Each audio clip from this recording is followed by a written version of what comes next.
Alfa Romeo.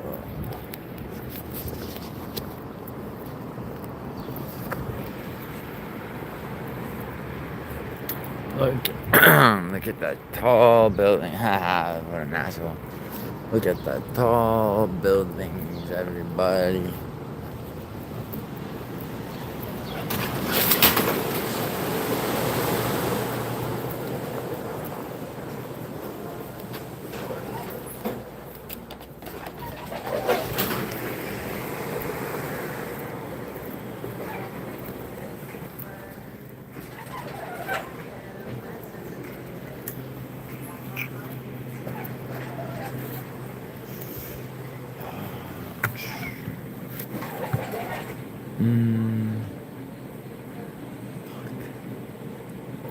There's like nowhere around this.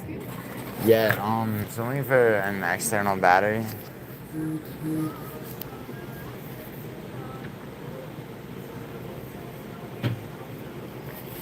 Yeah, it would probably be over here unless you have things like that anywhere else.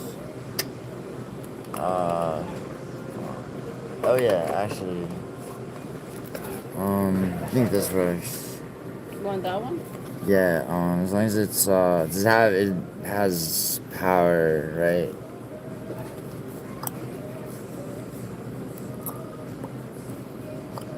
Wait, sorry, I'm like, don't have the glasses on. I'm trying to see. Let me know when you're ready. Do you have, like, do you know what I'm talking about though? I can't, like, do you have, or any of those, you know what I mean, like a power bank? Which one you want? I can't see, like, if any of those even are power banks. Tell me which one you want. Alright, here, never mind, here, that's...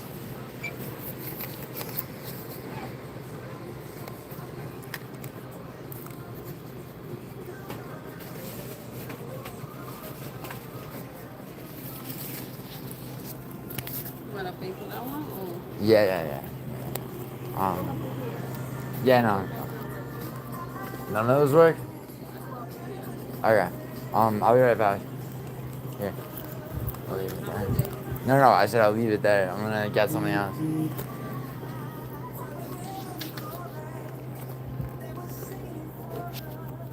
Jesus. Scroller. Yeah. Hey, look at that.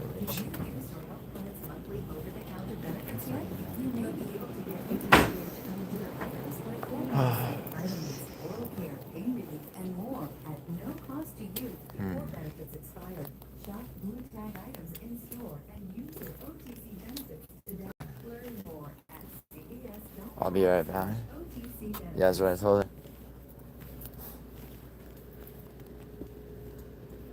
She's kind of annoying cunt because I'm in New York. Everybody's like that.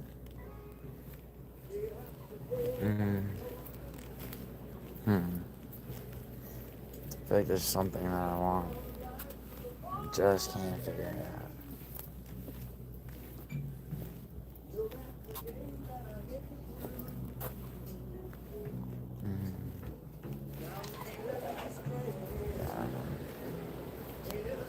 Yeah.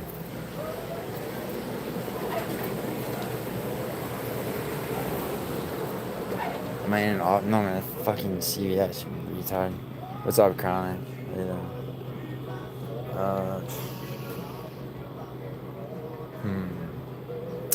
Yeah. No. Kind of horrible cancer.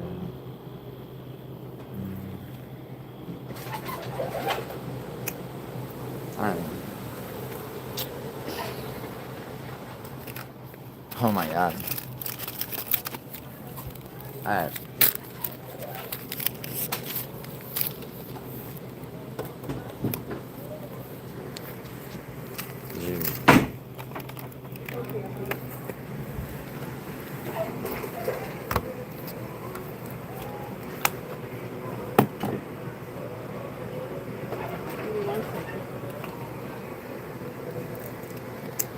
Mia here. 2 hours of a summer.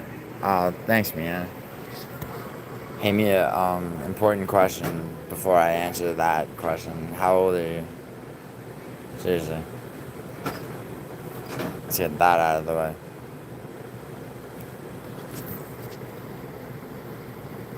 One second. Let me go for the. Huh? Give me 1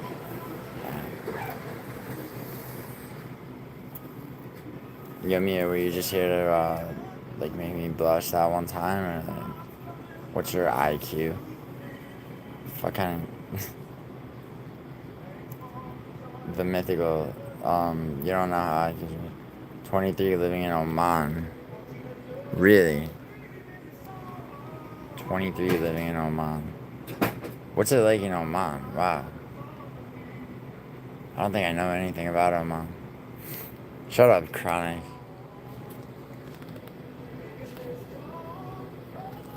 So Mia, did you go to college? Or what's it? What do you do? What do you do for a living?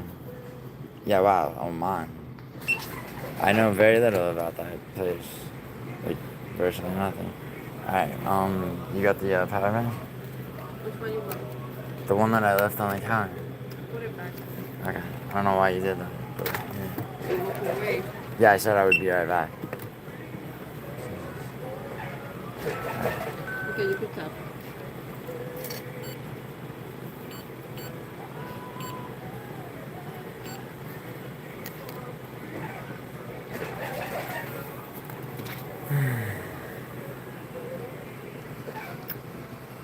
Nice. Studying right now, nice. You have a bag? She heard you and she was my request. Yeah, Chronic, listen here. Have a good day. Yeah. No. Yo, get rid of this fucking troll. So, Chronic, it's not that the customer's always right. It's that in New York, bro, like, well, first of all, I was right. Second of all, fucking, you know, in New York, everybody's a fucking annoying piece of shit.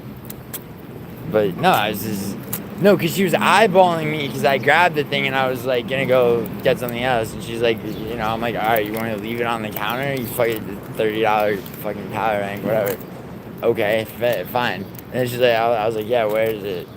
She's like, oh, I put it back. I was like, why? Oh, because you walked away. The fuck? What is wrong with it? I'm looking for, yeah, there's, no wonder there's a heat wave. Oh, thank you. Hey, Mia, are you still there? Because, like, I would like you to stay in my chat so we can speak. You look like, oh, God. Mia, you see, I hope you mean that as a compliment, but, like, I just can't take it as such. Mia here. Yo, Mia, let me ask you a question. You said you're 23 living in Oman. Does that mean that you weren't, like, born and raised there? And you said you're studying right now. Like, in school, or you just mean, like, studying? Good morning. Oh, yeah.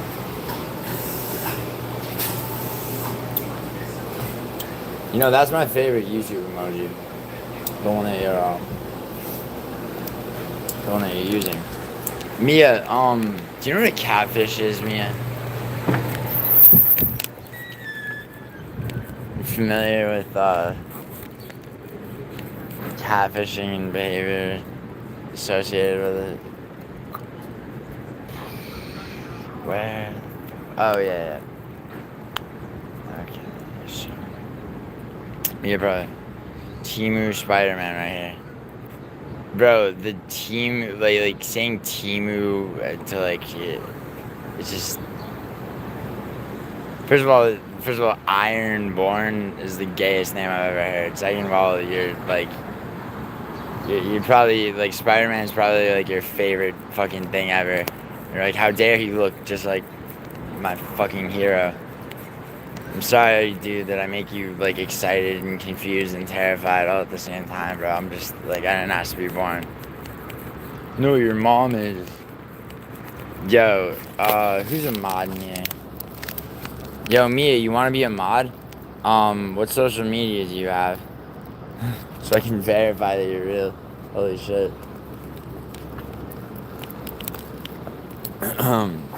Asteria Herdraria, also, hey, what happened to other, yo, Sai 20, Say 20s?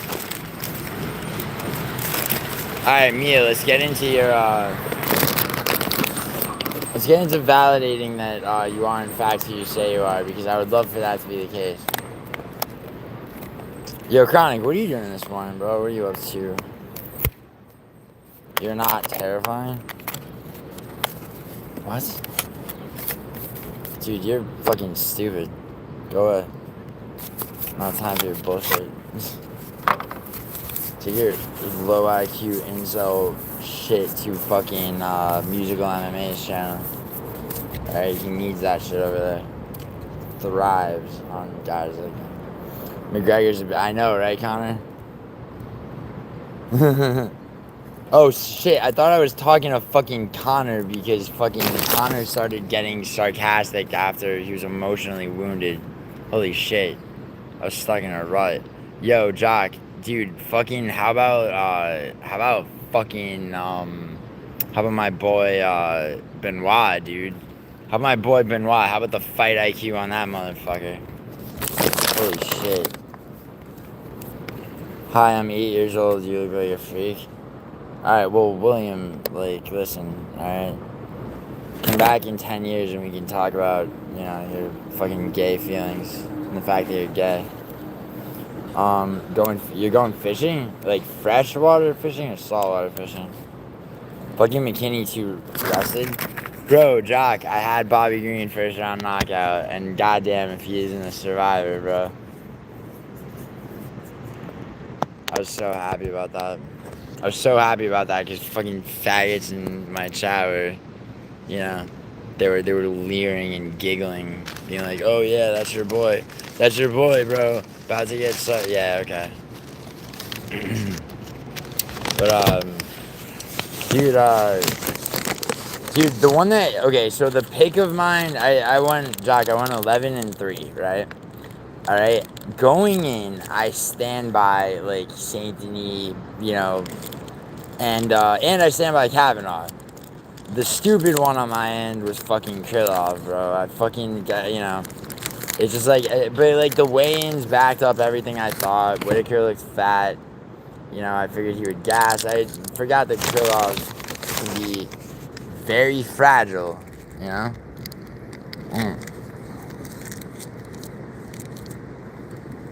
Very hard to pick Bobby, isn't it? Why, how is it hard to pick Bobby?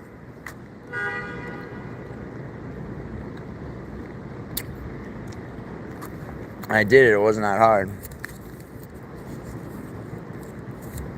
I look like an crack addict? Okay, yeah. Yeah, dude, time people that's fun.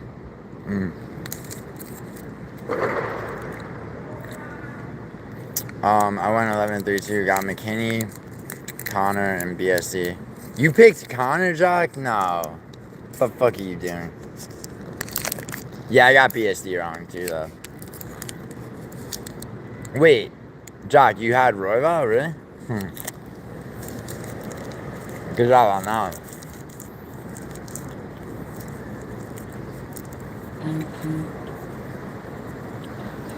Fuck you.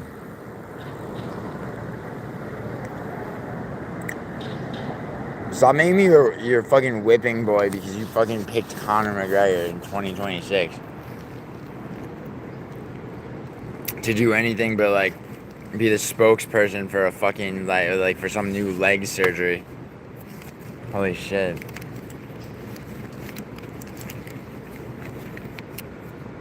Yo, look at the tall buildings.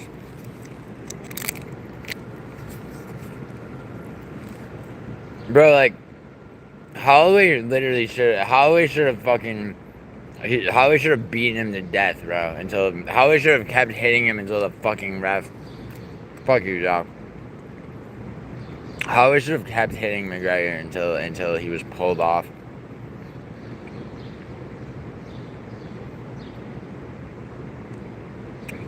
Really?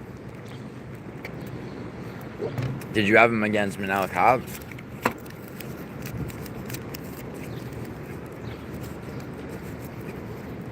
And you took Batista too, yeah. Dude, so many people. I had Batista also, and fucking dude, so many people had Sanity.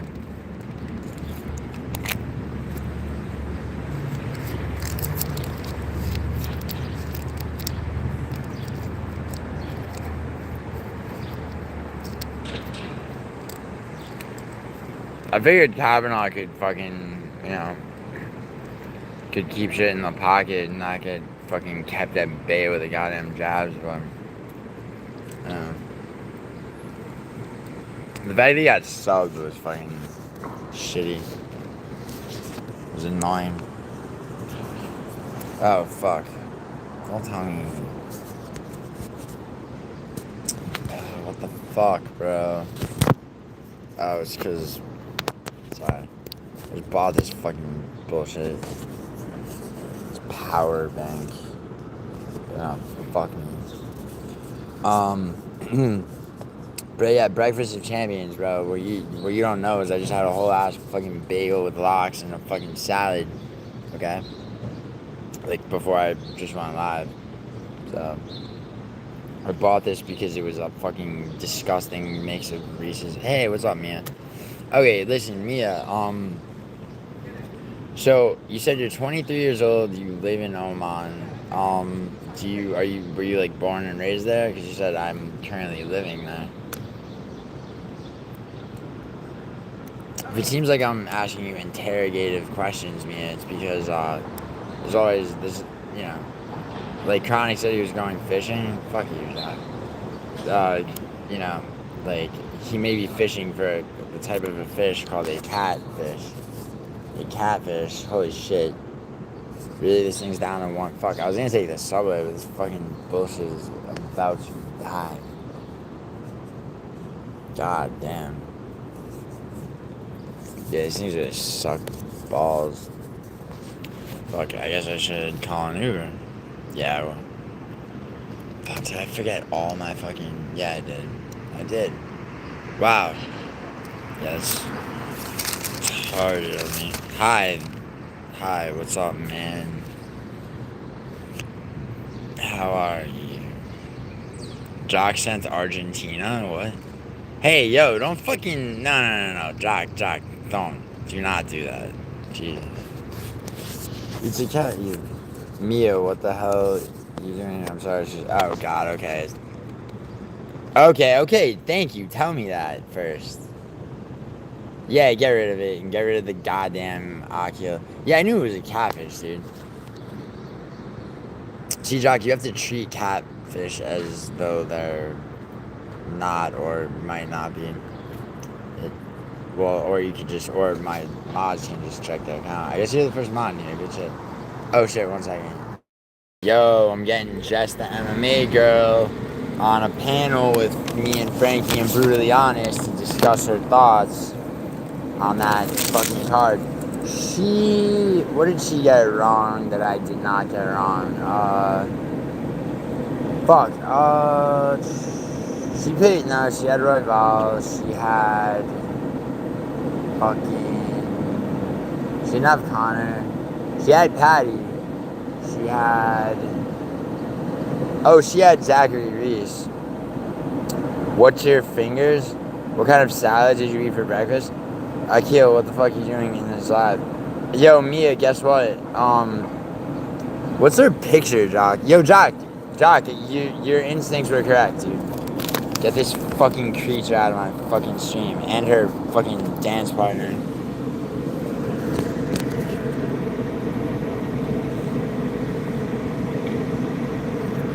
Do I have to do it myself? For fuck's sake. Alright, I will.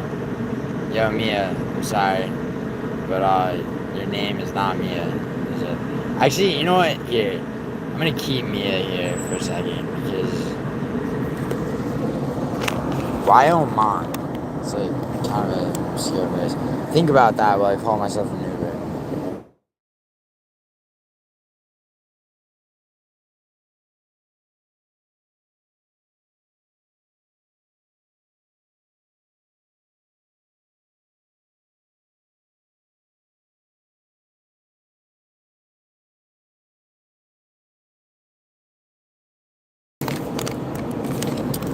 Yeah, Jock was pretty on point there with that observation.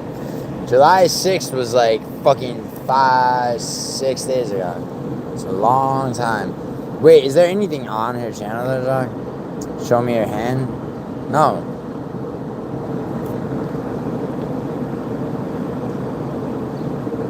No. It was... No, it wasn't a Caesar salad.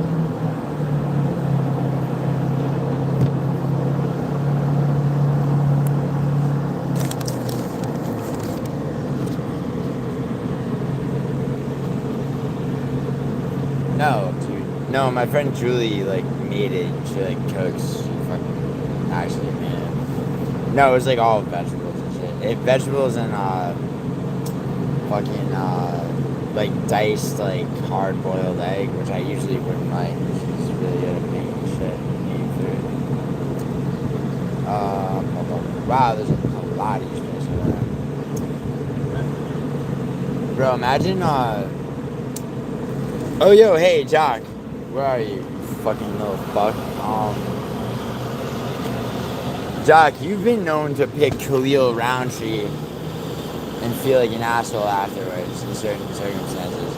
Are you going to be... Wait, actually, fuck, that's not even the next week. I keep mixing that up with, thinking that's next Saturday. And in fact, next Saturday's, card is fucking Dreykus versus Kamaru.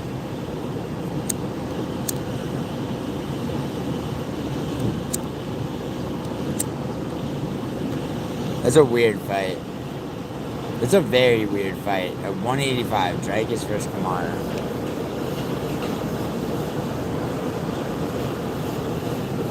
It really, like... No, I'm not sure.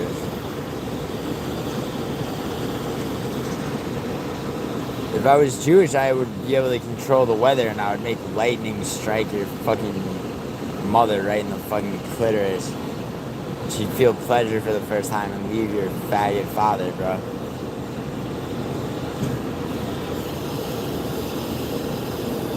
Events really annoying.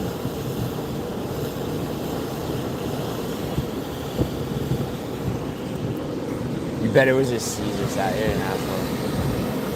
Yo, Chronic, what kind of fishing, like, are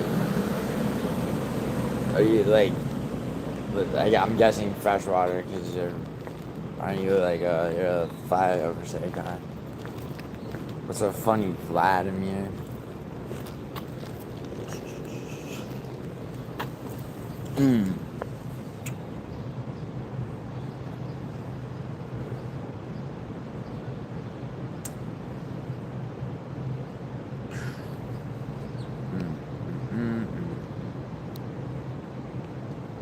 Fucking McGregor, dude.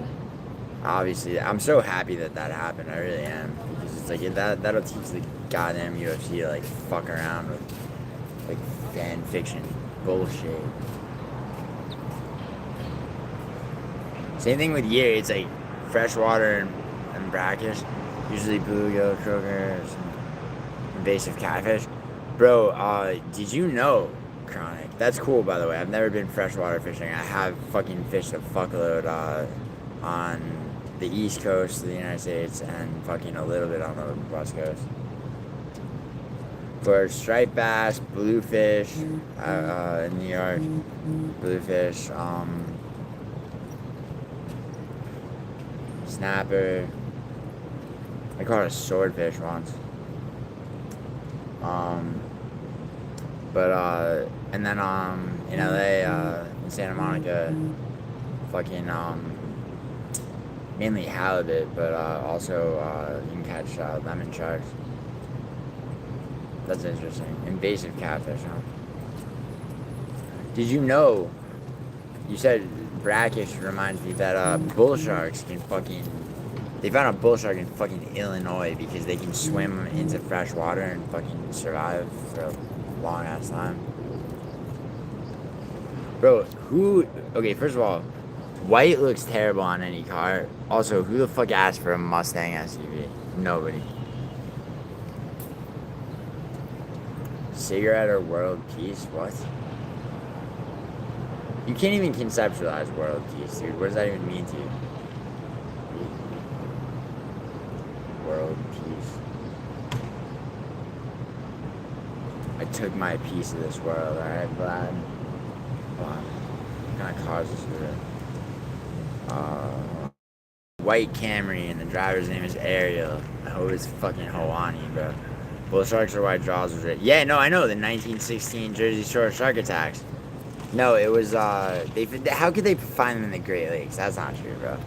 But they, because the Great Lakes are lakes, dude. There's no outlet to the ocean. Bull sharks do live in the ocean.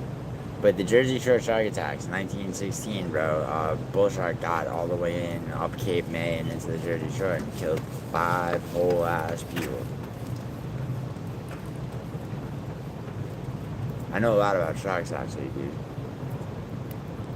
You gotta study what you're initially something that strikes fear into you, bro. Learn about it, bro, and then it won't be as scary. It'll still be sharks are still fucking. I mean, don't go surfing. Holy shit. Oh. There's a fucking phone. Bang. It is true, they've swam inland the entirety. How could you? Yeah, but there's no way to access the Great Lakes, dude. Specifically the Great Lakes. There's no way. There's no like rivers from the Great Lakes into the ocean, dude. But yo, they're very aggressive. They're not as big as great whites or tiger sharks. Tiger sharks, great whites, bull sharks, and oceanic whitetips are the 4 that will attack humans unprovoked. Oceanic whitetips, you know the USS Indianapolis, bro? That fucking horror show shit. That fucking. Yeah, those are oceanic whitetips taking those guys off. Like 11,000 fucking guys, like treading water for 4 days. Some faggot forgot to send a distress signal. During World War II, submarine got torpedoed.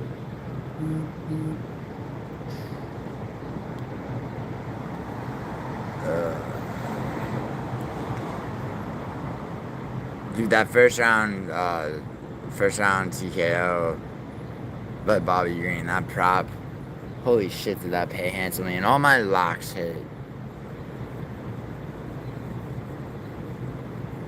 I was starting to get nervous for Basharat for a second. The guy, John Garza, is not bad at all. He's no Ethan Ewing, though.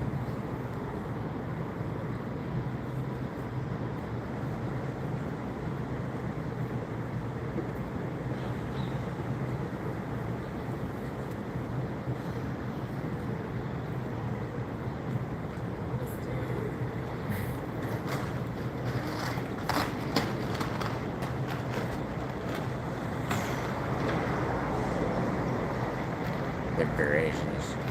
Nice, Jock got me. Yeah, he was injured.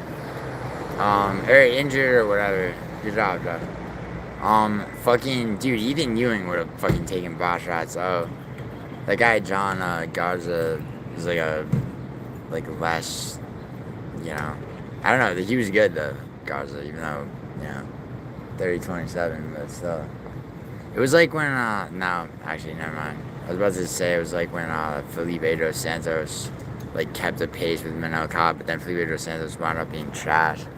I guess Garza could have the same fucking fate, but Ryan Gandra looked good, for fuck's sake. I thought that would be a second round TKO. Yeah, Zachary's is just dog shit. Like, there's fucking keeping that guy around and shit. Alright, so, alright, So for next Saturday, the fight that I'm very torn about is Jose Delgado versus Austin Bashi. I mean, I guess I'm gonna go with Dreykus for the main event. I mean, holy shit, right? Kamar's old as fuck. Yeah, his knees are fucking shot. Basharat is undefeated. Fareed Basharat? Sure he is. What do you mean? Oh, you're gonna say that he lost to somebody? What? Who? Alright, as far as his fucking record says, sure he's undefeated. This guy. Yeah.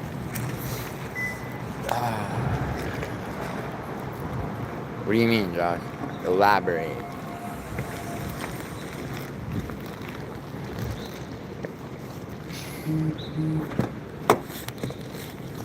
Hey, what's going on? So the pin's 0022. What? 0022. What do you mean he's not undefeated? Last time I checked. So, hope that doesn't happen often. What, that Ewing gets injured? I mean, bro, Ewing, it's like they had him 3 undefeated guys straight. I mean, not Basha because he was injured, but he probably would have beat him. And then O'Day Osborne was the original opponent for Cody Durden. Both those fights would have been such more variables. I can't believe. Dude, Stuart Nicholas, Ewing chins most bantamweights. I agree at this point. After the Esteban fight, I agree. I think, I mean, Basharat was ranked 15. Now he might move up, but it's like that was Ethan Ewing's ranking shot. Ewing does not. No, I don't know about that, bro. Bro, when is Talbot gonna fight again, for fuck's sake? Yo, Ethan Ewing should, fuck, who should he get? Man. Who do you think he should fight?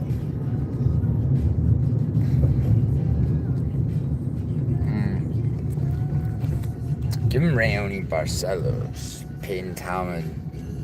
He's Peyton Talbot's spinning around the brass pole, if you know what I mean. But yeah, so Jack, you've been thinking about doing nasty things to Peyton Talbot, huh? Also, fuck. I'm trying to think who looked really, like, good where I was like, I mean, Mario Batista, definitely. Mario Batista is fucking great, dude. Ewing is a Scottish surname, right? Yeah, good chin genetics for sure. I chin Talbot, and you want him. Jack, what are you talking about, bro?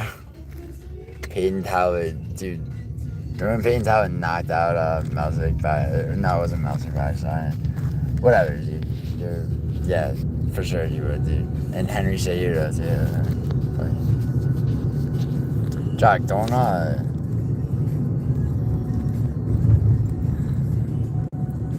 Jack, save it for Brandon, who actually, like, you know, would like, fucking... Not only would he indulge, like, such, like, a thing, but he would start it with you. You think you're better and cooler than Talbot? Well, I mean, dude, like... I mean, you're entitled to your opinion, Jock, but I think... I mean, as close as objective facts can come into play in such considerations. What would you be doing with the other hand? You'd be masturbating to his own image in the mirror. Or not even his own image, you'd be masturbating to, like, he'd be looking at his tricep and, like, deltoid in the arm that's, like, jerking his dick. Be like, goddamn. I can make a bandana around it. I take it. Alright, then do it, dude. Jack, you really want, I mean, you're young enough, dude, still, if you really want to fucking, if you really wanted to, like, that to be your life, bro, I mean, you should fucking start now, obviously. I don't know about bantamweight, dude. Jack, you'd probably be a featherweight at, what do you weigh now that you've been fucking, you probably put on a lot of muscle, right?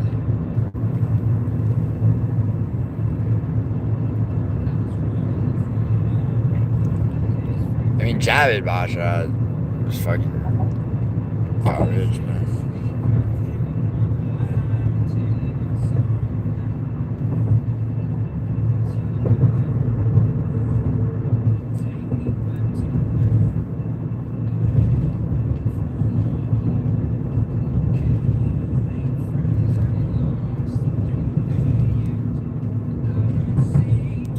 Five eight.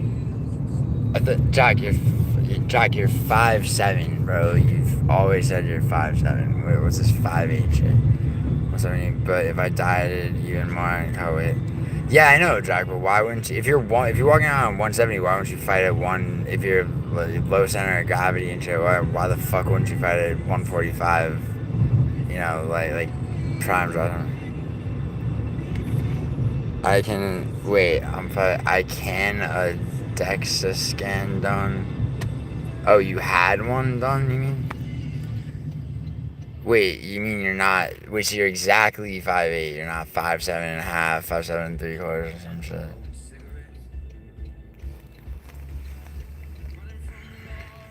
Sounds like cock, really. Peter and Q, you think he found out that he's 5'6", and he's like, fuck that. Not only am I not 5'6", I'm 5'8". Jack, I would have to meet you because it's a weird thing to say, but it's actually true. Like, I'm good at, like, gauging people's heights. But yeah. Texas scan's done while laying down. Yeah, that would be the implication. Yeah.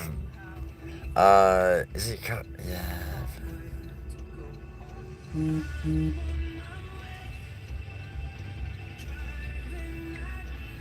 Texas scan.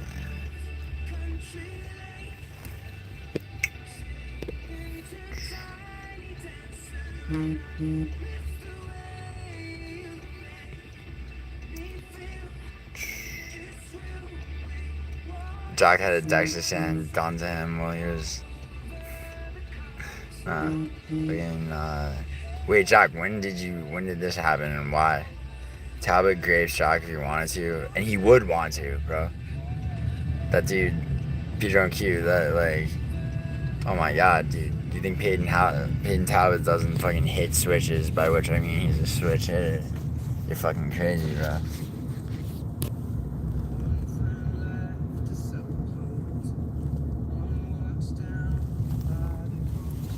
Yeah, Peyton Talbot would convert you by force, Jack, I'm sorry to say. But, you know, nah, he'd be sleeping before you got close. He'd be sleeping before... Josh, you get it, but he ain't blind. Yeah, no, I know Peter Q. Same maybe with Michael Morales.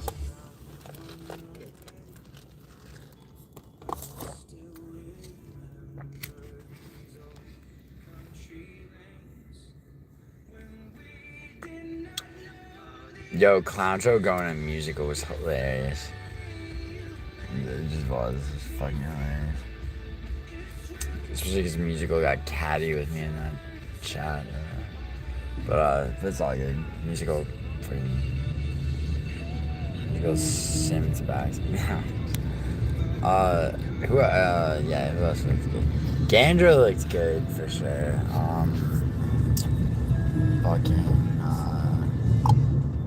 Luke Riley, definitely. Dude, Luke Riley looked really good, actually. Obviously, Pinland. Peter and Q feeling ornery after all the Nordic countries got bitched left out of the World Cup. Peter and Q was, I mean, Jack, Scotland lost before fucking the Netherlands, but Peter and Q was very, very, Peter and Q was upset and trying to hide how upset he was when the Netherlands lost.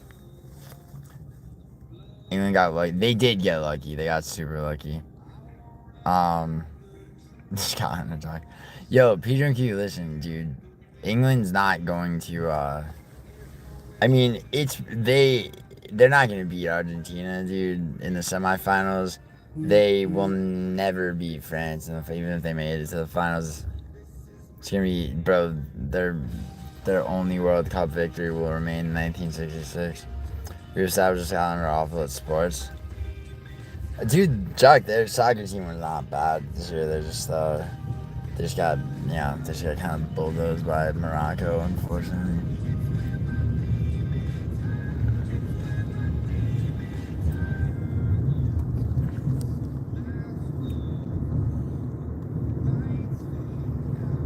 The way they won. Oh, hey, Leonardo, what's up? Football team are bad and shit. England is more north than us, though. We're the 23-year-old from. Oh, God. Yo, get rid of everyone who refers to a 23-year-old from. Oh, it's probably fucking Parlay, Princess. Yo, Parlay, well, I'm still in New York, dude. You wanna help me warm up for Brandon, bro? Can we actually run that shit that you literally flew to Florida to hide out from?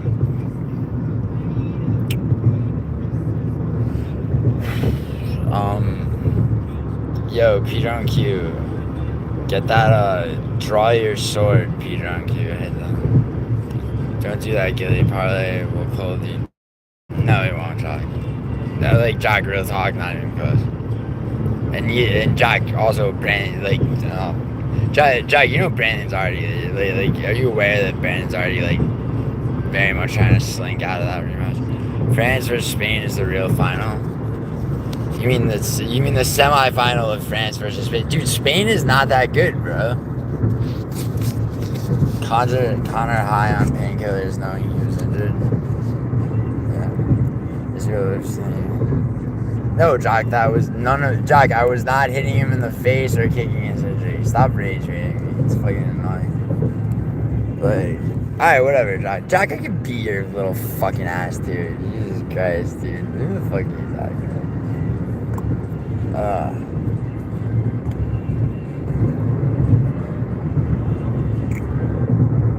What? Wait, what? Dude, Peter Q, Spain's not that good.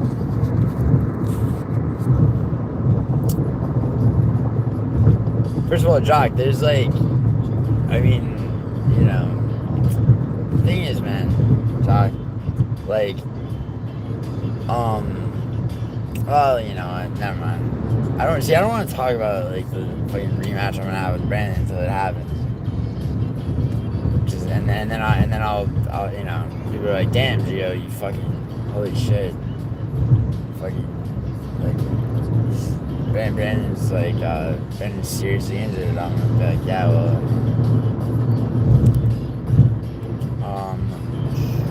draw my, yeah, I meant draw your sword, take your, all the euphemisms for time out the fucking, yeah, like this fucking troll account. Tom should fight very, alright, Leandro, take it easy. Maybe Coin. Maybe you should fight Coin, bro. Spain better than England and Argentina? Better than, bro, Peter and Q, I don't know how good this Argentina team even is. It's very hard to gauge. The fact they were down 2-0 to Egypt first, you know, and then, I mean, Switzerland's defense is what allowed that shit to go to overtime, but you really don't want the smoke from me. Unlike Brandon, I wouldn't say I don't want to hate you right now. Jock,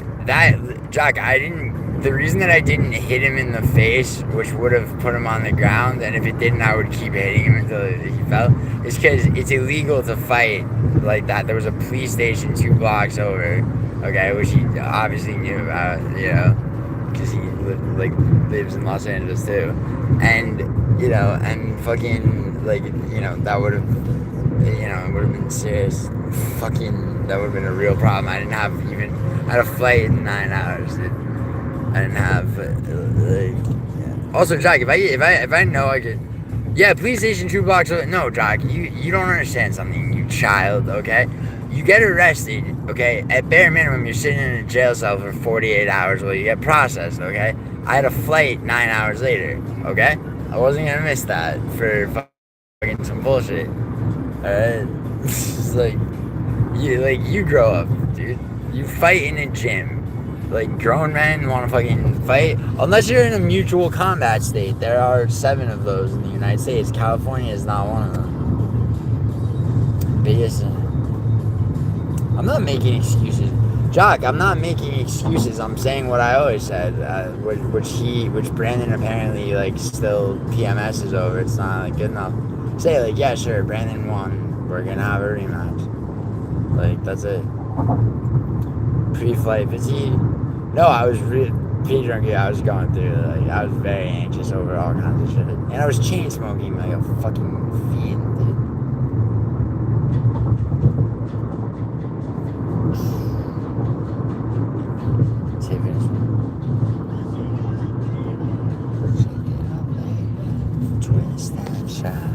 Twist and shout.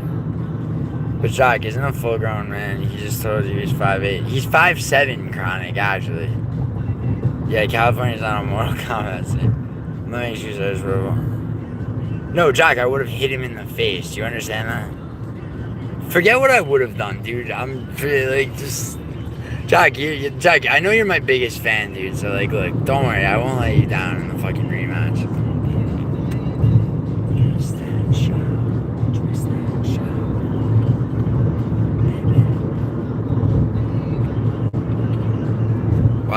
Why the long face? I just found out I have AIDS, bro.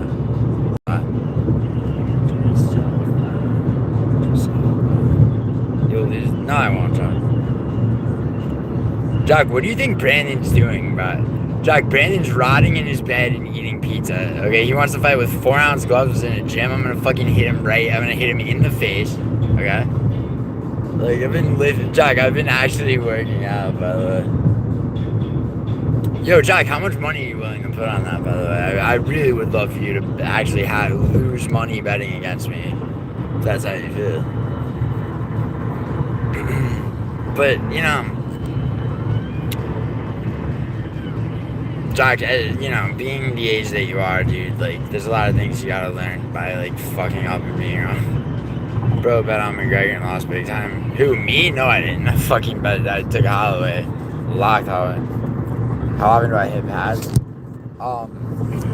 Like, honestly, dude, I've been lifting weights, like, since I've been in New York, only once. When I get back, I'll fucking do that. You know, like, fucking 2 weeks of that, and then before I fucking go to Bangkok with Frankie, figure out their house. Hope you stay positive. Just never hit pads. Or yeah, whatever Jock said. Jock, like.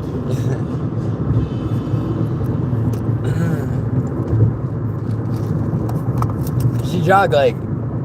Obviously, you've been lifting weights, dude, but, like, you don't have any evidence of, like, yourself as, like, you know, fighting either. It's not, like, a fucking, you know. It's not like you're posting fucking. Imagine Brandon was swinging for the face too. It doesn't matter, Jock. I'm much faster than him. I have a much longer reach, and he doesn't know how to hold his guard. He doesn't know how to block his face. Jock, I was there, okay? He does not know. He does not know how to block his face. He doesn't.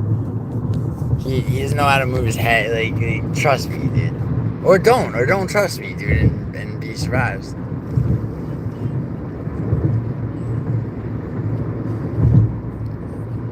Anyway, Jock, I don't care. Like, I really don't care about your fucking opinion, dude. What's around here? No, dumbass, I got Jock. No, dude. Okay, whatever. I'll let. Yeah, but Jock, you fucking, you know. Jock, I mean, I'm sure you rewatched that shit instead of getting laid a bunch of times. What's up, Madison?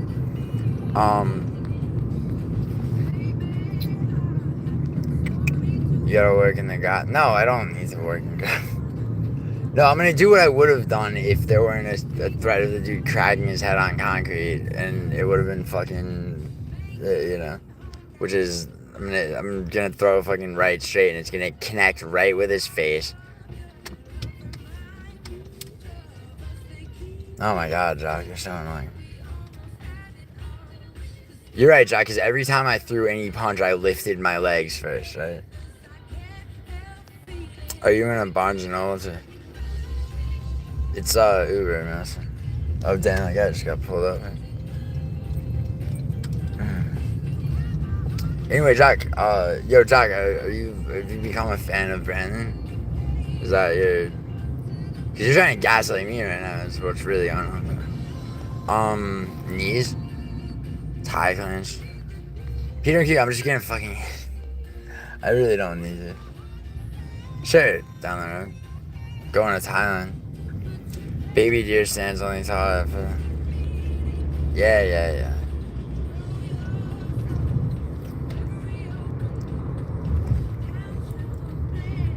Yo, Jock, when like someday maybe like you'll get the opportunity to attempt to like eat pussy, and like that's a skill that fucking you don't acquire playing video games, and fucking working out for seemingly no reason. I don't know, Peter and Q. I'm not gay. I don't watch. No, the Tour de France is fine. I don't follow it. If I fought Jock, I'd run at him and throw a flying roundhouse kick only to fan. It's a clear path of victory. Nice. Anyway, Jock. Like, dude, just don't worry about it, man. Like I said, I won't let you down.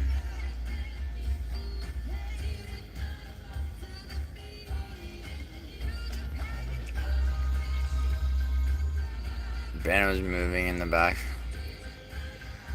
Yeah, okay. Oh yeah, what the fuck was that?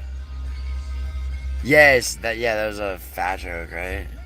Who said that about Mila, right? Was that Alex? Yeah.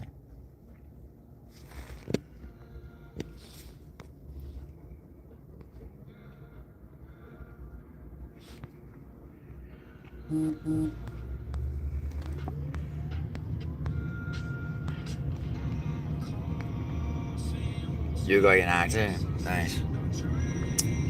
David Lee.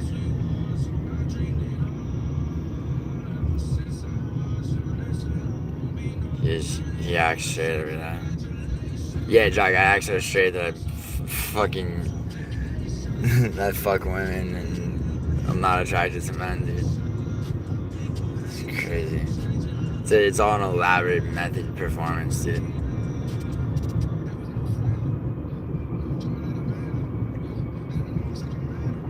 Damn, Jock, what happened, dude? Yeah, I just said method acting, dick face.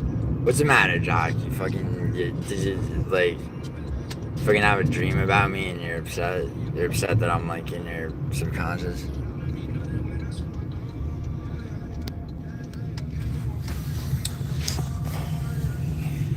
Yo, Jock, when are you gonna go back to streaming so you're not, like, horrendously unfulfilled?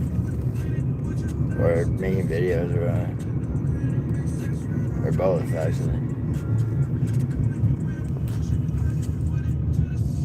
Congratulations, Post Malone. I don't look anything like Post Malone.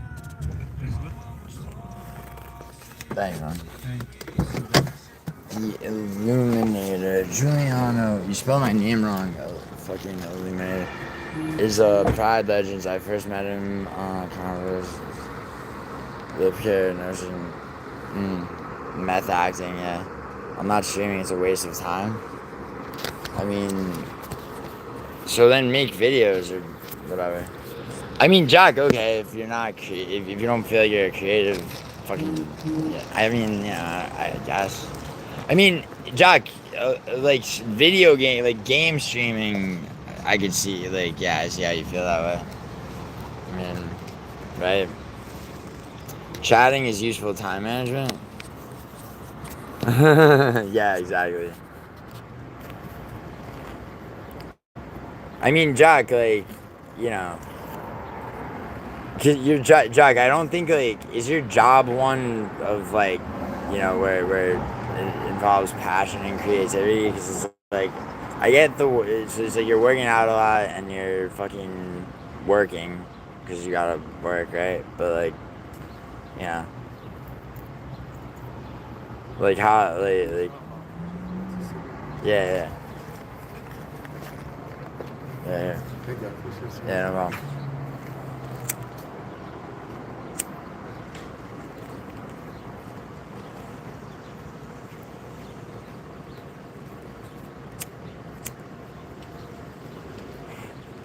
I'd rather just spend my time streaming. So you should then do it. Yo, Jock, you know Logan, the Logan J, right? He's like the American version of you, dude. Same age even, and he's gonna start same age, bro. I bet, dude, Jock, that he might actually be more jacked than you. He might be able to. He might be able to outdo you at several weightlifting exercises, and fucking, he might start streaming in the gym. Jock, make a video of you playing Smoke on the wall. No, not streaming in the gym. You just said streaming in the gym. You fucking, what are you talking about? Short circuiting. The only oh, the time, you mean the time that you did spend streaming, you'd rather spend in the gym. But it's like, I mean, how much, you can't.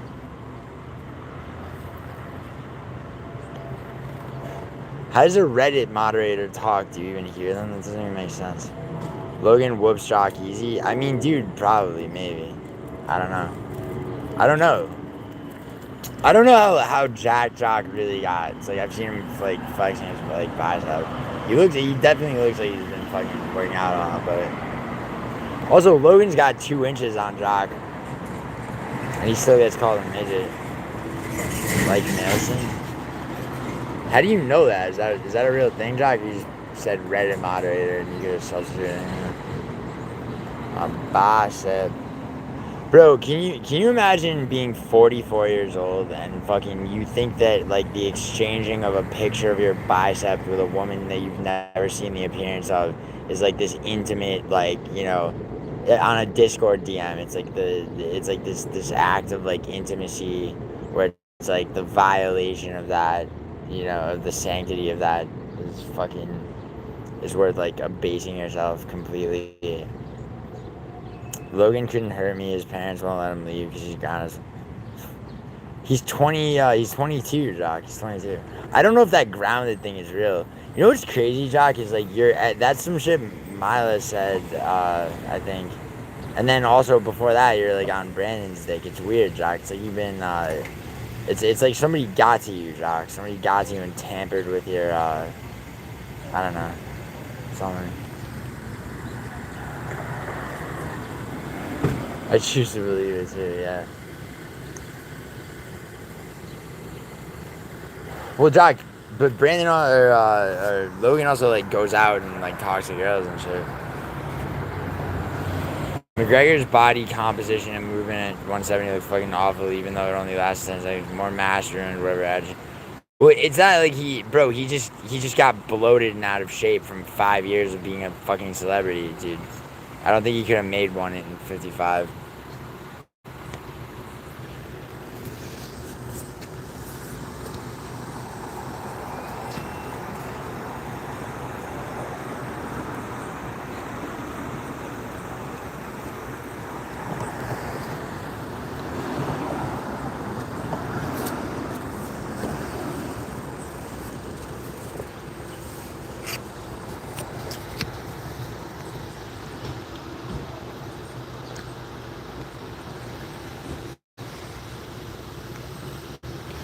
Yo, that shit that Alan Woke and Betty were gonna do, like where like just like camera on, like stream like weightlifting contest, Jock and Logan should actually do that. I'll fucking I would absolutely put that together. A fucking weightlifting. Is Smoke like somebody who is smoking their first one? Is Smoke like somebody who's smoking their first one? What?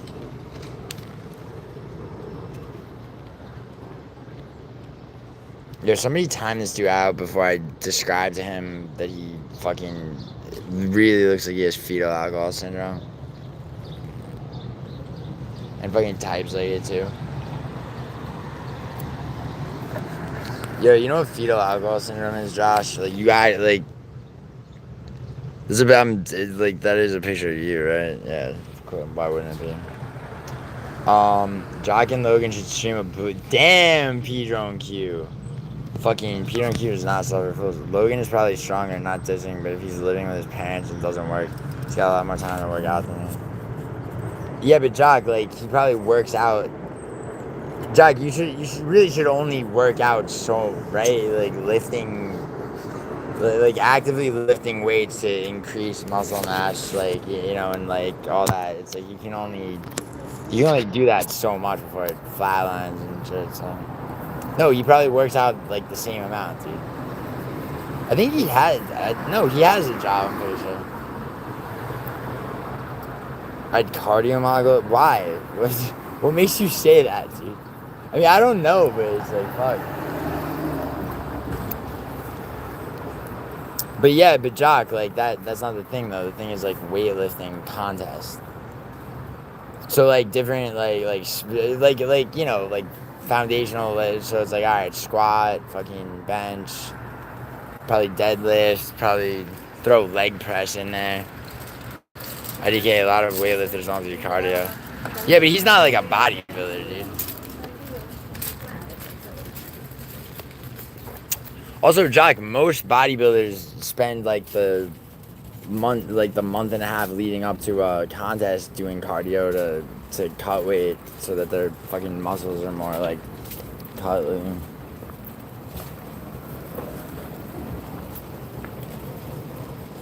When you tack on mass, you sacrifice flexibility. Yo, chronic. There's ways around that. Like, I mean, there's there's ways to fucking not sacrifice flexibility, I guess. But dude, there's a couple of chronic. There's certain fighters that look like they shouldn't be able to even like reach their back, and they move like a fucking cat. Like, it's crazy. Oh, it's free weights. No, Jock, I didn't say free weights. I literally said the opposite. I said like bar, squatting, bench. You know, I don't really do free weight actually. No. Yeah, I don't. Dude, free weights are.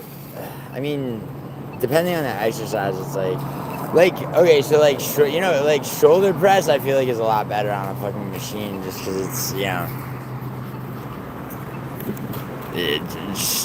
form is like super important.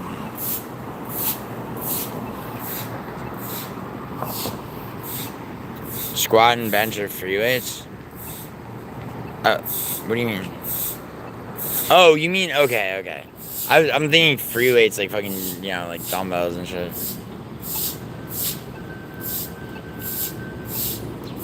Wait, so you don't bench or squat? Calisthenics is the way you don't need anything else?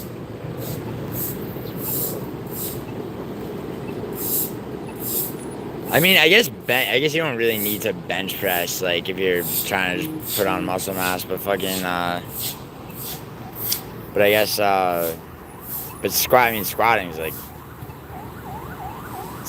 the main, it's like all fucking weightlifters and bodybuilders, like, say squatting's the most important exercise. Dude, doing, like a lot of body weight squats is fucking hard. Trying to bang out like fucking 50 bodyweight squats. The squat I do is Smith machine squats. Dude, fucking Betty showed me pistol squats. Like, so you're on one fucking leg, dude. This shit is horrible. Like, I mean, it's good, but it's like fucking horrible.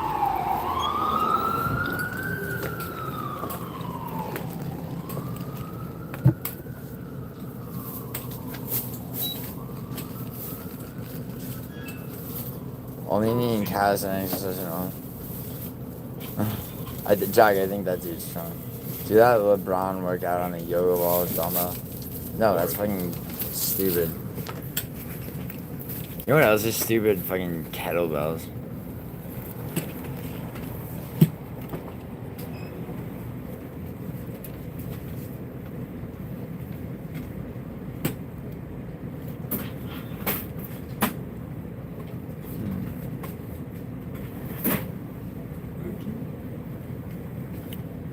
What's up, bro? Be like Tom and do Stairmaster Builder. Bro, he does do. He does do. No, like Tom actually works out, Jock, but like the stair shit is funny to me too.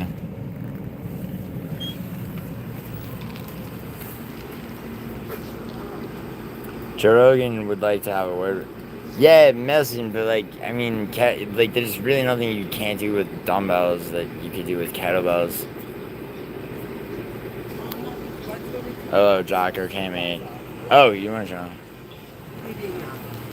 Calisthenics? Or, well, I mean, what do you mean?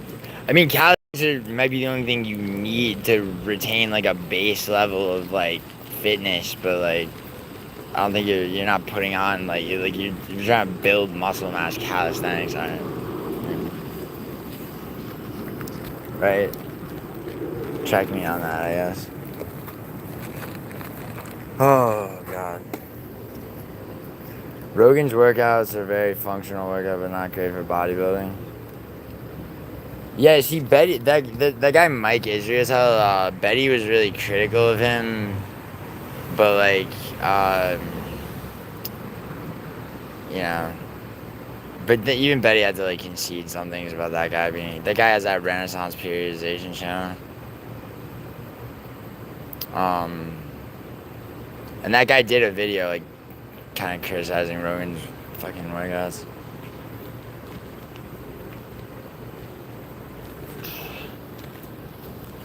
Yo, there's a gym right here. If they have a speed rag, I kind of want to hit a speed rag right now. I don't know if they'll let me just walk in and do that.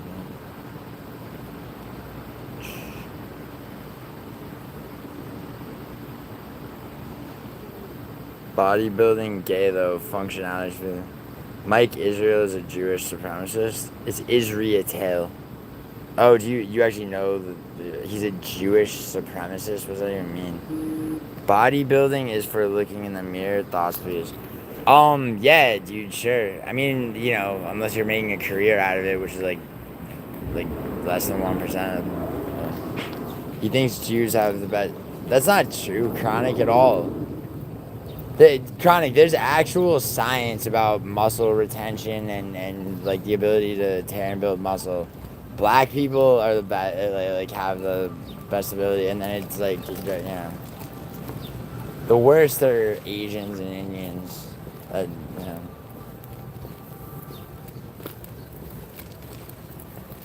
Peter, exactly. What is that? Functionality should be the only goal. Well, I mean, yeah, but what do you want to be able to do, bro? If you want to be able to lift fucking heavier weight, like, come on. Yeah. Check it out. Damn. They're just walking in there. No, there's no speed bags up here.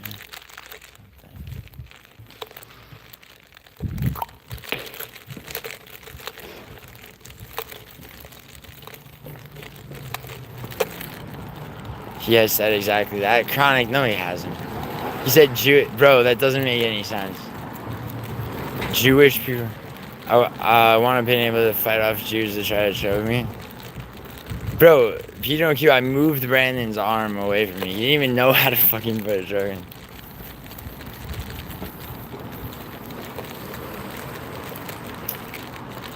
Dude, Peter Q, like, you're just gonna, like, you guys are just gonna make me hurt Brandon so much worse. I mean, his life's already in shambles. What, so you can say you can lift heavy weights? That's how, yeah, I know, yeah, jog like that one.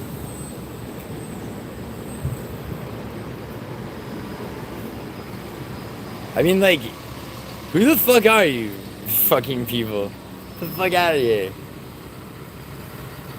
Like, it's like, holy shit, like, do you understand? Oh, God, what am I about to do? Like, do you know who the fuck like, this? Never mind. Black Americans have these, not black Americans, dude. She's not the. Yeah, Chronic, you're buying the Jimmy the Greek shit. Yes, Micah said exactly that about shoes. Chronic, like, okay, so can you cite me a video? Find me that. Just bodybuilding to your neck is so thin that frail Jewish arms can't get it. Bro, he did. Oh God, Jock. You didn't actually, but African Americans are notoriously so bottlenecks because. Oh God, yo, Chronic, you're a retard, bro. All that shit's nonsense. Well, like the slave thing's a little bit, but also show where. Okay, can you find me the fucking Mike Israel saying that Jews have the best genetics? That's fucking retarded. That's never happened. The guy has like degrees in this shit, bro. Dude, Betty hates that guy, Chronic, and Betty hates Jews, and Betty's never even said that he said that, so.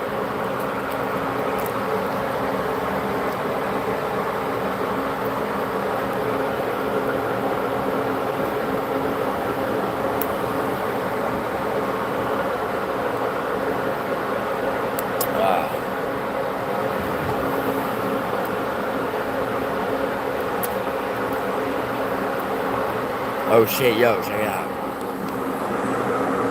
Speak of the devil.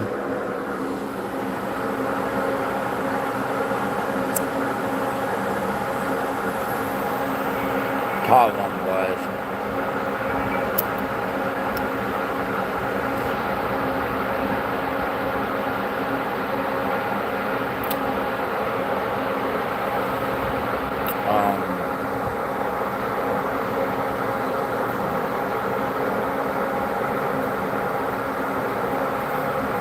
Jock, everyone's attracted to me, my friend. Everybody is, alright? Like, seriously. Alright, deal with it. Jock, deal with it, alright? Like, actually. Like, come to terms with that. Because it's a phenomenon that will not go away. Oh, well, you got some burpees to do. It's been a pleasure. Oh, yeah, what's up, dude? Yo, man, 76, are you, Oh yeah, the calisthenics burpees. What's your beliefs in God? I won't judge. My beliefs in God? I don't. Oh God, do I have to like? I guess you what you would call an agnostic, maybe. I don't know. Mike said it on a podcast. No, I don't want to look it up, Chronic. If you're gonna say the guy said something, find it. Okay? Otherwise, you're full of shit. Okay, no, you do it, bro. You're gonna make a claim, you have to fucking provide the evidence. That's how it works. Stop doing drugs in the name of the Lord? No. God told me to. I follow my own thing. Hope you have a good life. Yeah, thanks. The genetic issues will only get worse because none of them check who they have sex with. Alright, Chronic, you're retarded, dude. Find me the Mike Israel thing. God, fucking the incel rhetoric is so thick. Nah, whatever, dude. I don't know. Maybe he did say that, bro. But you gotta show me, man. It's fucking that's a very fucking stupid thing for someone like that to say. Wouldn't make any sense. You have the option to look it up. I can't post links. Alright, here, Chronic. You know what? You're a mod now. Now you can. Alright? Please enlighten me. I'm actually feisty gilly. Because, Jock, it's like fucking holy shit. Jock, if I was like, yo, Paul Craig said the best way to suck dick is blah, blah, blah, blah. And you're like, what the fuck? Paul Craig's not gay. I'm like, the fuck he's not, bro. He did a whole ass interview on this podcast. You'd be like, what interview? Where? Just look it up, dude. Like... Fuck. By the way, I don't even, like... Nice. There he is. And by he, I mean Paul Craig. He's so brave, dude. talking about this. I don't understand your point. Do you think black people? I'm not talking about the black person thing. I don't care about that, Chronic. I'm talking about fucking Israel Taylor supposedly saying Jewish people have the best genes for like whatever the fuck you say he said. I want you to find him saying that and link it so I can see that.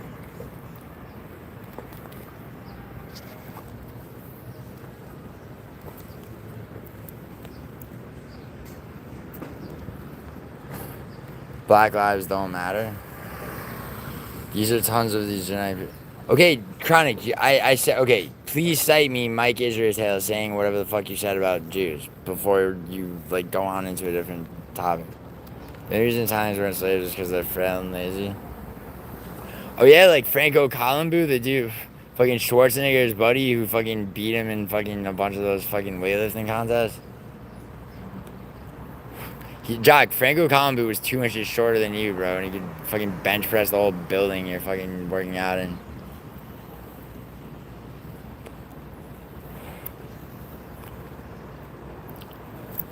Also, nationalism will get you fucking pretty much no pussy in nowhere, like after a certain point. Just, yeah. All right, thank you, Chronic. Seriously, I would like. I'm not even saying you like. That's not real. It just seemed very odd to me. So.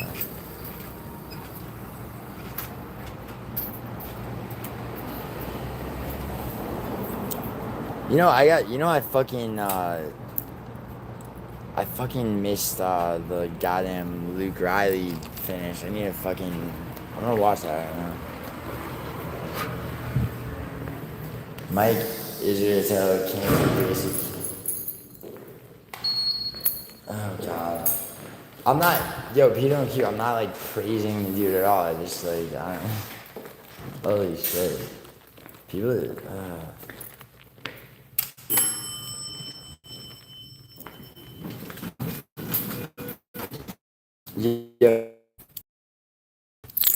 yo, who do we know? Yeah, oh, yo, Jock, are you gonna take, I really keep thinking Khalil on Goliath's next Saturday. Fuck. Alright, I need a South African to do this, Drakish fucking Kamaru shit with me. Next Saturday. I mean, I guess I don't need one.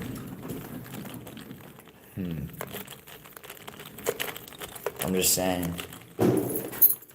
Like, what human movements can he do?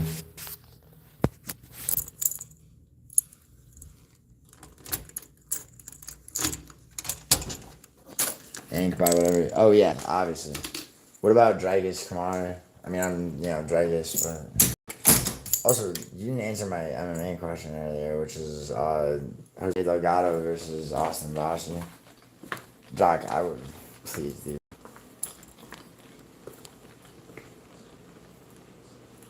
Dude.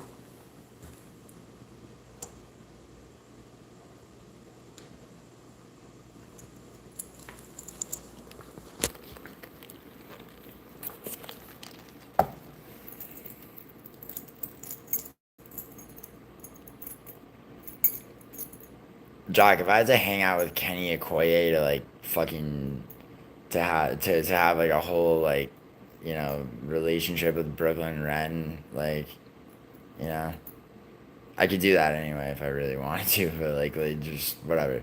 I don't want it to be associated or ever really have anything to do with Kenny Okoye, so no. The clip is in this video. How long is this video? Hold on. Can't click it. What a bitch. Alright, hold on. Chronic, you gotta get me a timestamp, dude. Come on. You're picking Usman. Are you really picking Usman, dude? Interesting. I honestly, it's like Jack. I'm like, it's like what if Dracus gets thrashed around by Usman the way that I mean, dude. I mean, Usman made fucking Usman did. I mean, he didn't do that to Buckley, but he kind of definitely controlled him. You think so? What's the hardest part of the vegetable of the wheelchair? Damn. Hold on, Peter, can you just DM me something? Your video, bro? Cause you could search the transcript. All right, dude. I'm gonna do this. I'm gonna try and find this. Yeah, this guy wants you to say your sources, bro. That's how it works. Usman's gonna house with really? I don't know, Jock. He's fucking old. Fucking getting up there and shit. And he's been knocked out.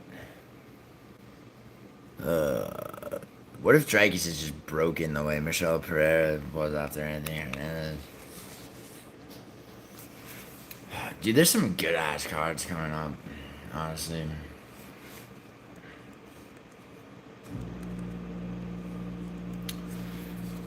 I want to find someone who is the heritage of someone in the main events of cards for now. Fucking, who do we know that's I was Serbian X, but... Oh yeah, Vlad's Serbian. Holy shit, I gotta do damn Serbian cards with Vlad. Peter Q, fucking UFC celebrities and classics. You know Vlad? Bro. Yoros Manic versus fucking Daniel Gomez Rodriguez Lopez. I did cite it. No. Dude, stop being a lazy fuck. Alright, here, whatever. Dude, he better really go in on this shit that you're talking about and this bullshit.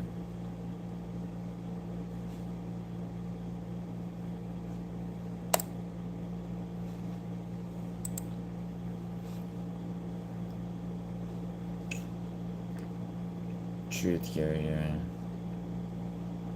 My favorite sleep this started YouTuber. Yeah, bro. It's an 18-minute video. You couldn't find it. Why Mike Israel needs to be stopped. This isn't his video. By Anabolic Stick.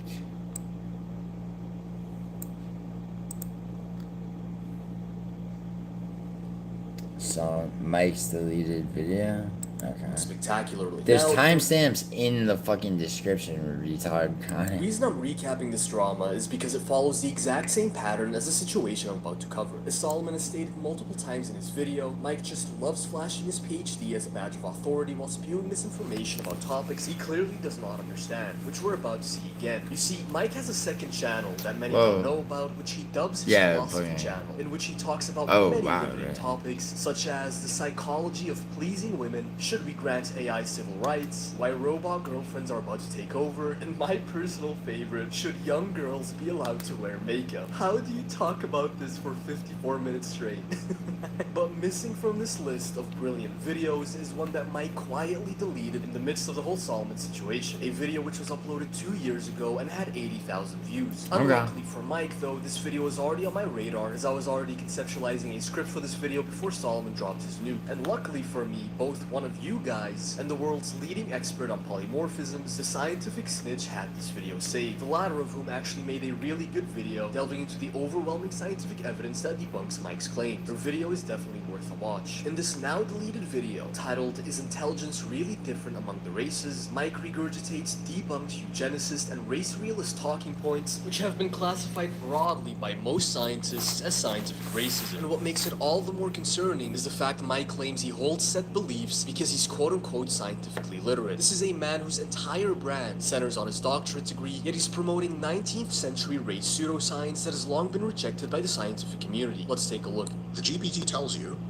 because you asked it, that your race or ethnic group is not the most intelligent of all of them, and maybe somewhere down the totem pole, much further than you had anticipated. You may also discover at the same time that there is a totem pole of racial intelligence, and you're going to go, holy, what? You keep asking it, it's like, this is reality. You're like, oh my god, do I just stop trying? What is this? Holy crap, that's a really big deal. It could really bump you out. Now, inevitably, when you guys get in the comments and ask me questions about race and intelligence, here is my view. I want to hear him say the Jew until thing. Politics changes in at least the United States. This is my view as applied forward for the rest of this channel's lifetime until and unless politics really changes. Here it is. Ready? I 100% acknowledge, because I'm literate, that race is truly a biological construct. It is deep.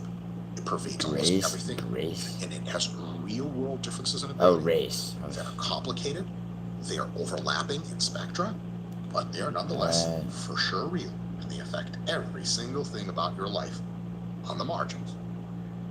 If you ask me any more questions about that, I won't say anything, because I'm not getting canceled over that shit. Because in our current political climate, if I fill in the blanks of what I mean, your boy's out. Fuck that. I'm not ready to, you know what I'm saying, shut down the YouTube yet. But, so what I'm saying is, yes, race is real. Yes, race differences exist. Yes, even in every single quality that you think is too politically incorrect to talk about. Which is why I'm not going to talk about it. I got plenty of other shit to say, tons of other great stuff, but as a scientifically literate, awake person, I have to say, yes, I'm aware of these things. Right? That's that.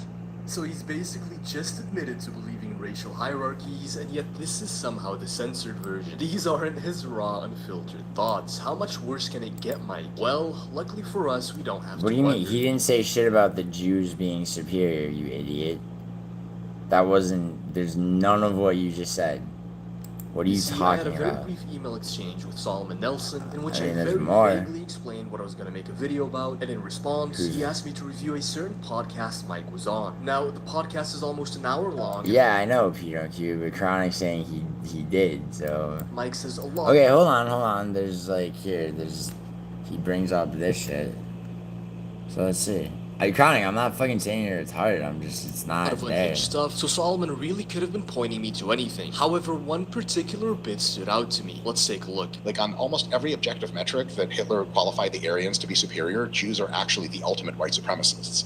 Like they're the smartest, the most organized, the least criminally prone. They Alright, cool. are the best at banking and finance and all these other things, which are multipliers of wealth in a society. You want as many Jews in your society as possible, and Ashkenazi Jews are the fucking master race. Well. Damn. Yeah, there you go. Over here at the Anabolic Stick YouTube channel, we've not condoned any jokes made towards the Jewish people in any capacity. Good job, or Connor. anything that can remotely be deemed as anti-Semitic. I strongly See, Connor, you know what you should have done? You should have just been like, yo, I got this video ready. Jewish people aren't inherently genetically smarter than white people. White people aren't inherently genetically smarter than black people. Black people aren't inherently genetically smarter than Asian people. There's absolutely zero scientific basis. No, I didn't call you retarded because you told me the truth, you asshole. I said I was calling you. I didn't call you retarded. I don't even think. I was like, get me a fucking clip. No, I said that would be retarded of him to say, which it is, by the way. I stand by that. I told you the truth. No, it was you were being lazy. But yeah, no, yeah, that's all right. Yeah, he's a fucking retard. Mike is a. Oh, yo, predictions track is real. Good work. Results time for UFC 329. Okay. The fights are over. Results With 8 hours in, time, and it's time baby. to see which prediction channels dominated the card and which ones fell short. We'll break down which channels were the most and least accurate at predicting fight winners and method of victory predictions, and which ones would have made or lost you the most money. You see exactly which fight and two channels the most at predicting top 8 least accurate prediction channels least for accurate. UFC 329. Who we got? Damn. Okay, so there are 14. I hate when people don't pick all the fights. Oh, Katya. Oh, wow. I thought we only had 3 disagreements. Me and her. Damn, she went 8 for 14? Really? Lucrative James. Ah, I need to pick the whole card. Faggot. Let's see. Who the fuck's Nolan knows MMA? Damn, Kunath, Lucrative James, Walk the... fucking Gabe, Fortune, Lucas Tracy. Wow, Lucas Tracy, damn.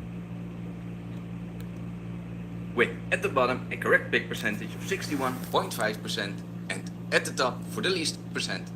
And in this overview you can see for each channel which picks they had correct or So incorrect. she had... And we see a lot of Damn, incorrect she had picks, Tracy mostly in the Cortez. main event. Damn, she had Kai Kamaka. What?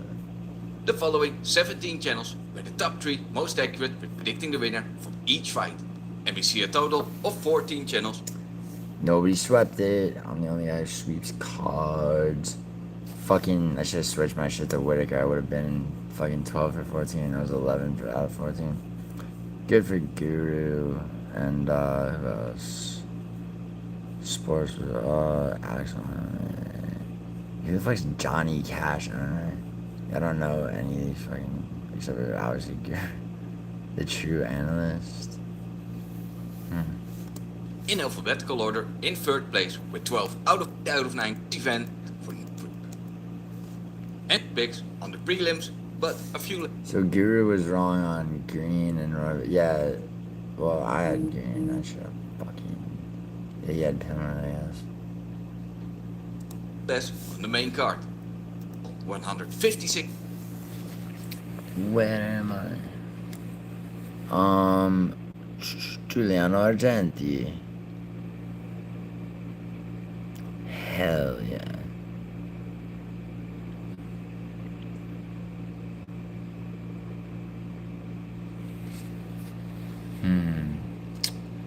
Let's see.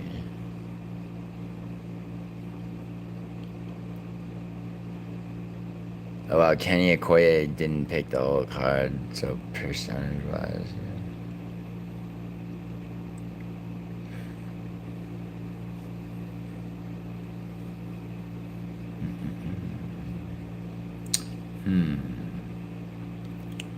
Steve Garcia went 2 for 5. Damn, some people missed the KO. Right, Ulysses. Where's Ulysses? How did Ulysses do? Should I see me Todd? Where's Ulysses at?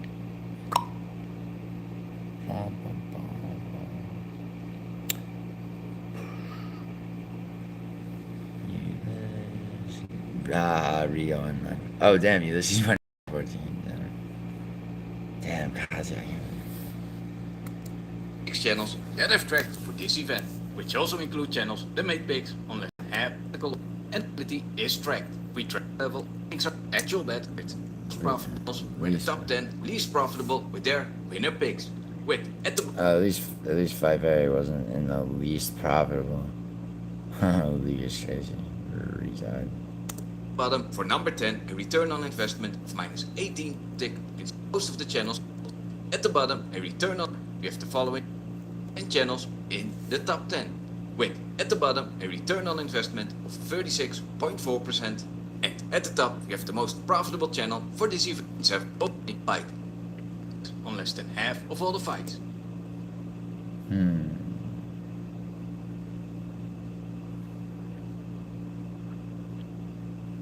Believe I would have been profitable. Yeah, I was profitable.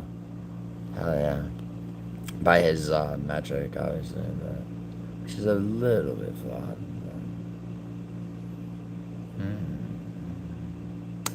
With a total profit or loss.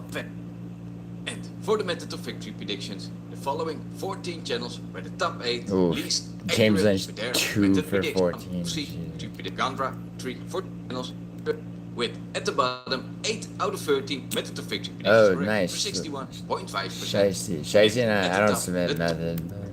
method, and the ones that method of victory predictions with their correct prediction channels of -20.8%. Oh. Away by number 2, which method that out include channels that make picks alphabetical order when channels have the same results. 26, and this is the leaderboard for 2026, with still on top, as always, MMA Husky Hustler. And he's also still on top for the last 50 events, and the only channel with a win percentage over 70%. The pound for pound mob channel with a win percentage for 2026. We have a new number 1 MMA lock of the night, which he took over from JMA lock 50 events best. And the pound for pound most accurate underdog predictors for 2026. The top of the leaderboard is still the same, and we most board it over the pound for pound most new number 1 in Funky Bunch MMA with a 10.5% return on investment with a 5.6% ROI.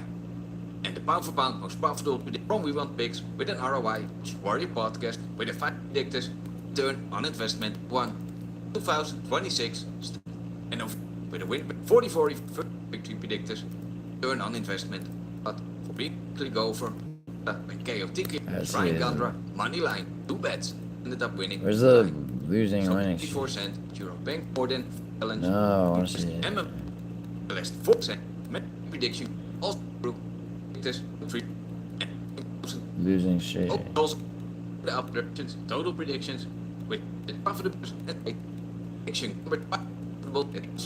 by the channels. Dizzy Vettig met predict last with He didn't do like losing and winning streaks. Those are so fun. 3%. 9 is number. Oh wow.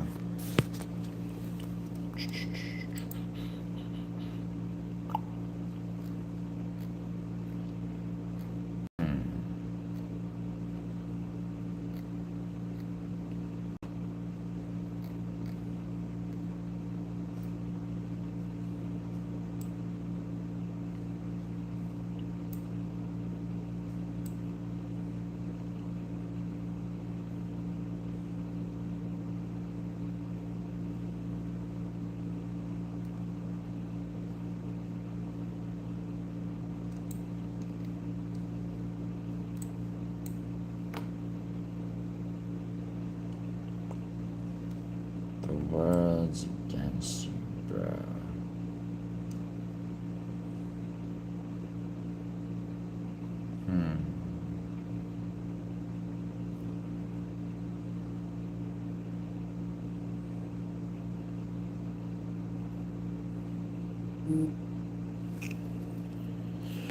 Alright, let's see.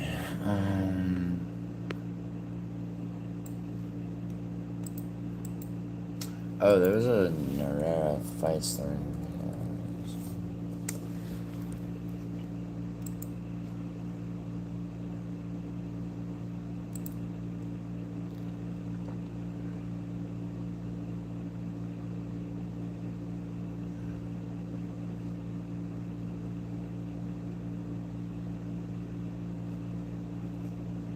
Yo, you guys ever fuck with this channel? It's called Narera Fight Stories. They have some fucking dope video.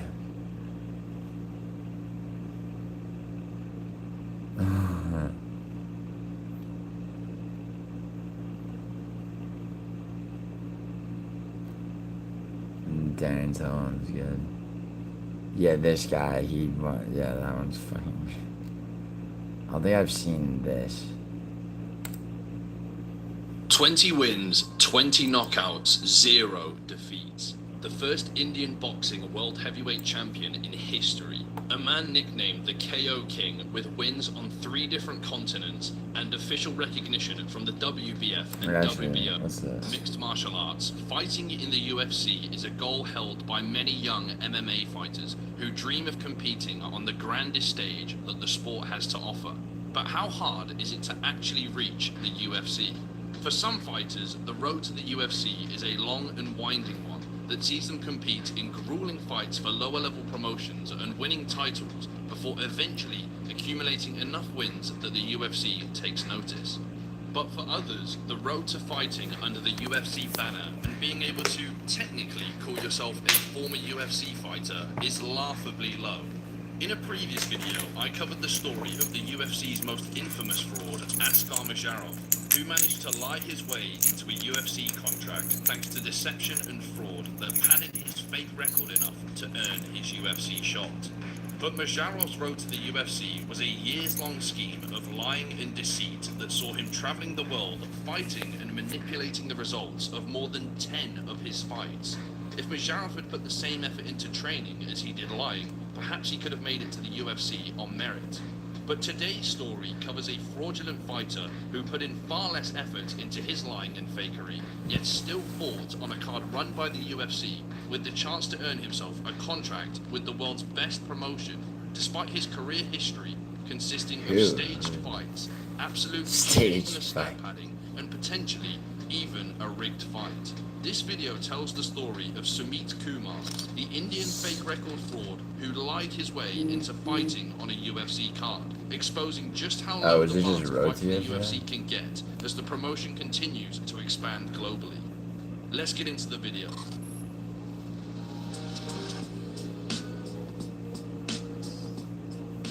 In 2024, the UFC is a truly global empire that has featured fighters from all corners of the globe, with MMA spreading like a virus in ways that not many other sports have been able to do. And one nation that appeared to a sport on the rise, with local promotions sprouting up and interest in India having Anshul Jubli, who was the winner of Road to UFC Season 1, and Pooja Toma, who in June 2024 became the first billion people if Indian UFC champion. But there remains a long way for Indian MMA to go before that becomes a reality. In fact, both Jubli and Pooja Toma train for their fights outside of India, instead living in Dutch and their way to the beyond what their fight routine provided the Western record keepers struggle to keep track of. The perfect opportunity to create fiction. But for fighters born in the world's most populated country, there isn't any need to venture outside of India's borders if you're looking to exploit the lack of attention and oversight that the Indian MMA scene currently has, with the aim of building yourself a fight record based on deceit and extreme cherry picking. Issues that have cropped up in the Indian MMA scene include fighters using fake identities to lose on purpose without getting a loss on their actual record, and sparring matches that were passed off as legitimate professional fights. Jesus. But the biggest issue by far is, unsurprisingly, extreme cherry picking, with fighters padding their record against completely inexperienced opponents who have no chance of winning, hoping that their flashy record will convince an established promotion to throw them a contract. As Indian MMA continues to grow, these issues will become less common, with promotions like Matrix Fight Night leading the charge to bring proper matchmaking to India on a consistent basis. But the issue of can crushing remains, with fighters hoping to trick their way into a contract. These schemes seem incredibly short-sighted, Indian as can inevitably, whenever the can crusher takes their first real fight, they almost always end up losing, and the sums of money, even at major promotions when you're at the very bottom of the card, are tiny. Take Indian fighter Rana Singh, for example. He currently touts a shiny-looking 11-2 record and has fought for one championship and competed as part of the UFC series Road to UFC, which is the equivalent of the Dana White Contender Series but for Asia. At 11-2 and having fought for major promotions, it would seem like he is a legitimately good fighter, but taking a deeper look at his record reveals that 8 of his 11 wins came against opponents making their MMA debut. Yeah, with most that's of like these losing fighters pretty never common. fighting again, likely just drafted in to lose and help pad Rana Singh's record. But the satisfying thing about lying in MMA is that while lying can get your foot in the door, eventually you have to prove your skills. And when Rana Singh was asked to prove it by Brave Combat Federation, who matched him against a non-Indian fighter with a 5-0 record, Singh was promptly TKO'd in less than 2 minutes. His next fight after this embarrassment was another sham fight against a debutant, before the UFC inexplicably gave him a shot on Road to UFC. Again, when faced with legitimate competition, he was beaten in the first round, having stolen a spot on the show from a deserving fighter who didn't go down the stat padding route. But this video isn't about the story of Rana Singh. Instead, we'll be covering a fighter who delved deeper into the dark arts of MMA fakery and went beyond just can crushing to con his way to his UFC shot, even though he had the means, connections, and perhaps even the talent to Oh build a wow, legitimate internet route to a anarchist did a career. Wes This Watson is the video. story of Sumit That makes me Kumar, happy. Indian MMA's fake record fraud. Hell yeah. Sumit the Indian kid, come on. There's not many details on the early life of Sumit Kumar, but looking at his Instagram, we can see that martial arts have been a long-time passion, with photos of a 17-year-old Sumit competing at international wrestling tournaments representing India and even winning a gold medal.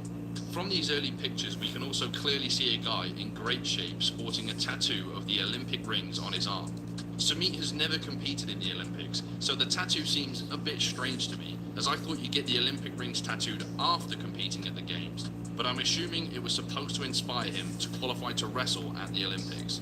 But that Olympic dream never ended up happening, despite Sumit spending extensive time in the USA to train and improve his game. even receiving coaching from former Olympic gold medalists like Kevin Jackson, with Sumit turning up outside the US Olympic training gym and begging Jackson for a chance. Now this is a completely random tangent, but I found it too funny not to include when looking through Sumit's Instagram. He posted this innocuous picture of him training in the USA, clearly wanting people to see him looking jacked at an American training center. And so to boost the likes, he decided to add a few hashtags, as you do. But his hashtag game is extremely suspect, with Sumit opting for hashtags like hashtag gay American, hashtag What? transgender, and hashtag gender reveal, alongside hashtag Indian Army. Sumit is not transgender or American, and I don't think he's gay, but sometimes you just need a few likes on Instagram. Anyway, Sumit would eventually opt to make the transition, and no, not that transition, moving over from wrestling to MMA, aiming to utilize his wrestling background while developing the rest of his MMA game, with his Olympic dreams now seemingly off the cards. Sumit was spending extended periods in the USA training, despite apparently being from a poor family, so I'm not sure how he was affording everything, but he would even start his MMA career in America, albeit in the amateur ranks rather than as a professional. Sumit would train all over America and rubbed shoulders with the likes of 6-time world wrestling champion Jordan Burroughs, gaining experience that 99% of fighters from India could only dream of. Aged just 18, Sumit would win his first amateur MMA bout in Nebraska against a fellow debutant, but he lost his next fight later before rounding out his amateur career with another win against a debutant. His amateur record of 2 wins and 1 loss. During this period where Sumit was living in America, poor like Elon and training at Team Alpha Male with the likes of Uriah Faber, even nicknaming himself the Indian Kid in honor of Uriah. 2020 was the year Sumit decided to turn professional in MMA, but he would make the decision to leave America for the time being and return to India to begin his career, possibly to be closer to family during the pandemic, or possibly because fudging his MMA record would be much easier to pull off in India. I guess we'll never know. Sumit Kumar's professional debut came in October of 2020 against Prakash Raoult, and Kumar would emerge victorious in the very first round. This fight took place in what looks like a gym with no crowd, but it was filmed and uploaded to YouTube as evidence of Sumit Kumar's professional debut and the first brick in the road to UFC superstardom. But mysteriously, this video is now private on YouTube, and I was only able to retrieve it thanks to the Wayback Machine, which archived the video prior to it being privated. Why would Sumit Kumar, or the Hero MMA organization that ran the fight card, want the video private? Well, the deceit behind Sumit Kumar's record began from the very start of his career.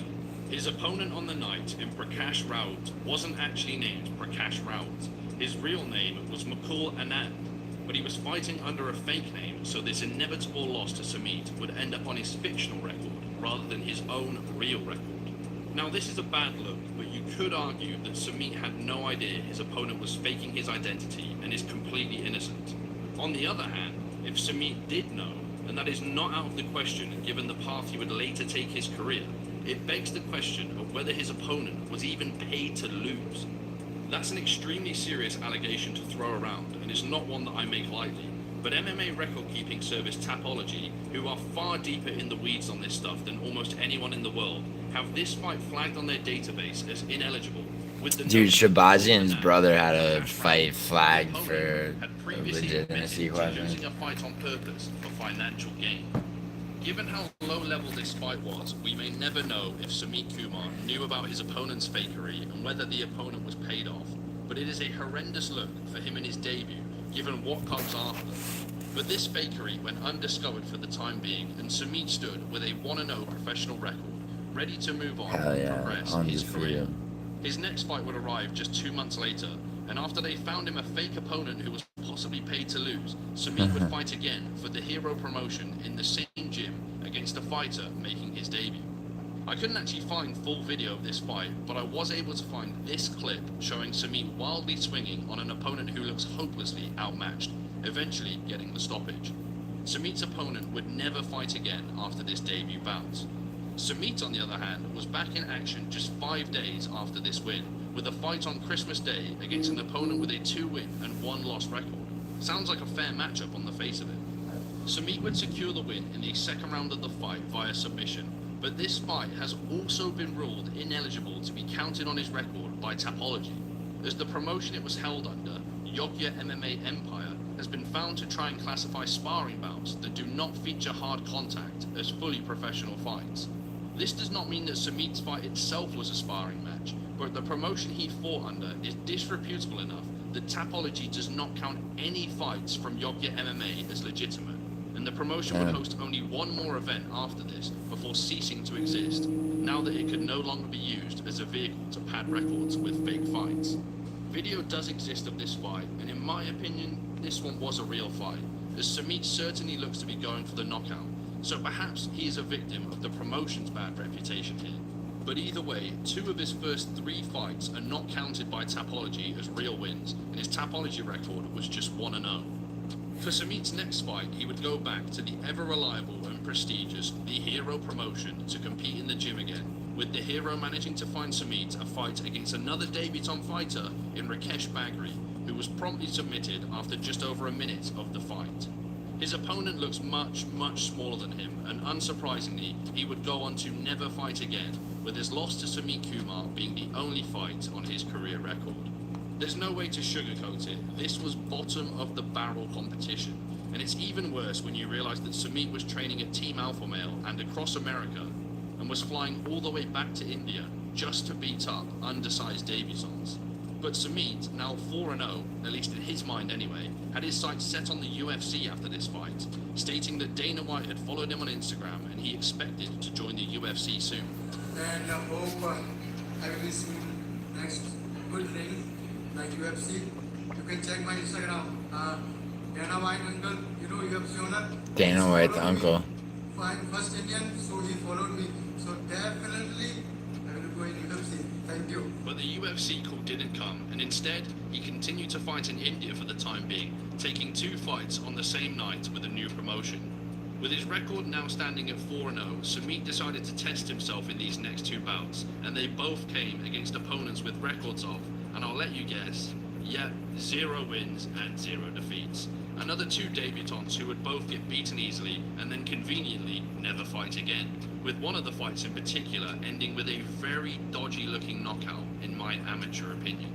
However, unfortunately for Sumit, these attempted cherry picks against clearly outmatched fighters fell flat on their face, as the promoter for both fights, the Telangana Association of MMA, is yet another promotion flagged by Tapology as promoting sparring matches as real fights and refusing to provide proper information when queried by record keepers. One of these fights doesn't even appear on Tapology as ineligible for some reason, it's just not there. Suspiciously, this organisation held just 3 fight cards before the promotion folded and stopped hosting events now that they wouldn't count on fighters' records. Damn. Very convenient. Sumit's wafer-thin record was now 4 fights ruled ineligible to just 2 legitimate wins, both wins coming against fighters with a combined 0 career fights between them. But any doubters claiming that Sumit would only fight debutants were proven wrong in spectacular fashion in his next fight, as Sumit would take a step up and fight a guy with a record of 0 wins and 1 loss. Yeah. This fight was also his first pro fight outside of India, as he would travel to Thailand to fight Takan Rati in Bangkok, perhaps eager to avoid the disrepute that previous promotions he had fought under brought him. Unsurprisingly, Sumit would win this fight, and again in the first round with a TKO, but in the fight footage we can clearly see an opponent with absolutely no idea what he is doing on the ground, helplessly trying to survive as long as possible after he got taken down just 10 seconds into the fight, with the fight being stopped after just 45 seconds. There is no other way to put it. For a guy claiming a record of 6-0 coming into this fight, this is just embarrassing, especially considering he was training in America with Team Alpha Male and undoubtedly had the connections to find better opponents than this. But it was clear at this point that Sumit Kumar was hell-bent on padding his record as high as he could to try and trick a major promotion into giving him a shot or a contract that he had absolutely not earned. At least this win occurred in a promotion that has not been flagged by Tapology as promoting fake fights, and this would count for his record, putting him at 3-0 on Tapology and 7-0 in his head. For the record, his opponent for this fight, Suwatana Takamrati, whose record fell to 0-2 after losing to Sumit, would fight one more time in his career, unsurprisingly losing and falling to 0-3. After taking the massive step up of fighting someone with a fight on their record in an actual promotion that wasn't accused of running fake fights, it would be interesting to see where Sumit Kumar would opt to go next. Would we finally see him fight someone in a legit promotion who perhaps won a fight before?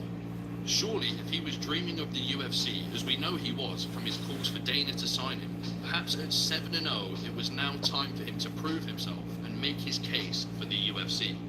Well, Sumit Kumar was back in action just 2 months after the Thailand fight, returning to his home country of India, and I'm sure you can see where this is going. His opponent was yet another debutant fighter in Arjun Kumar, who I assume is no relation to Sumit, but honestly with this guy, who even knows at this point?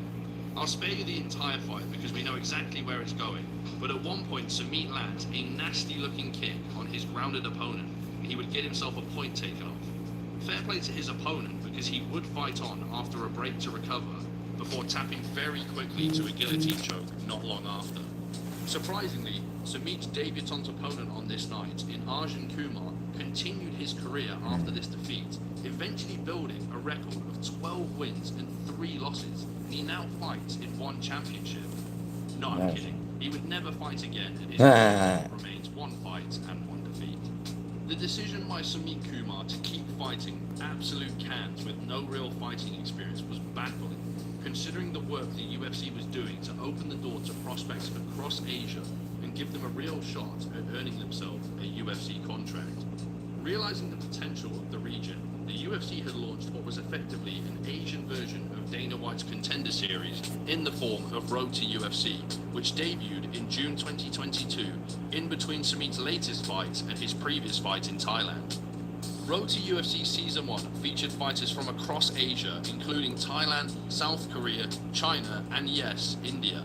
In fact, in Season 1, Anshul Jubli of India managed to fight his way through the lightweight bracket, winning the final via TKO and earning himself a UFC contract. With opportunities like this out there, and given the UFC connection Sumit Kumar had through his training across America, why on earth was he still opting to fight complete nobodies rather than test himself and put himself at the front of the line for the next series of Road to UFC?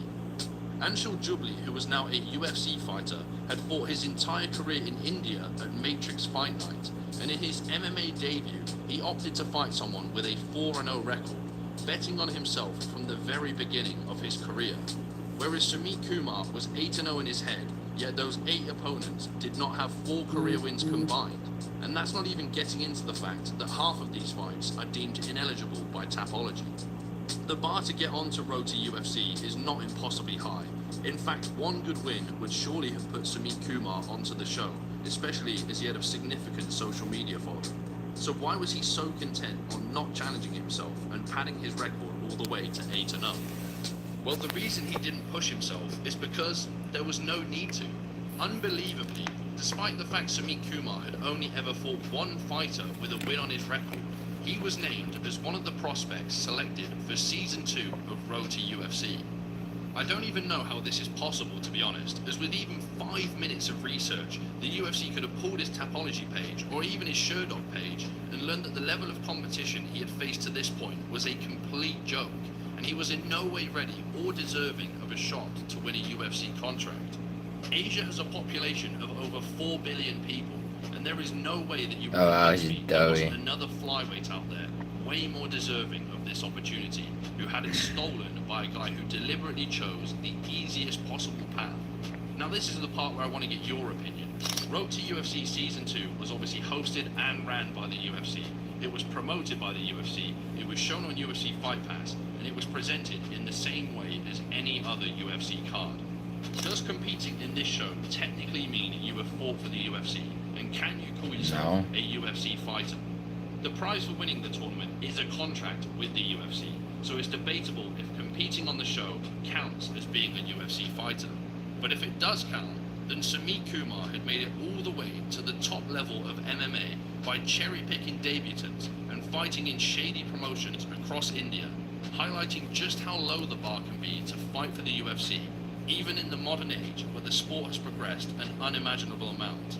While Sumit Kumar had successfully conned his way into the UFC, or manipulated if you want to be kind, The news of his inclusion in the next Road to UFC season brought scrutiny onto him, and it wasn't long before people began to dig into the meat, or lack thereof, on his MMA record. On April 23, 2023, a month before Road to UFC was going to air, Bloody Elbow released an expose on Sumit Kumar, detailing all of the controversies and cherry-picking behind his shiny record of 8-0 that even the UFC was touting.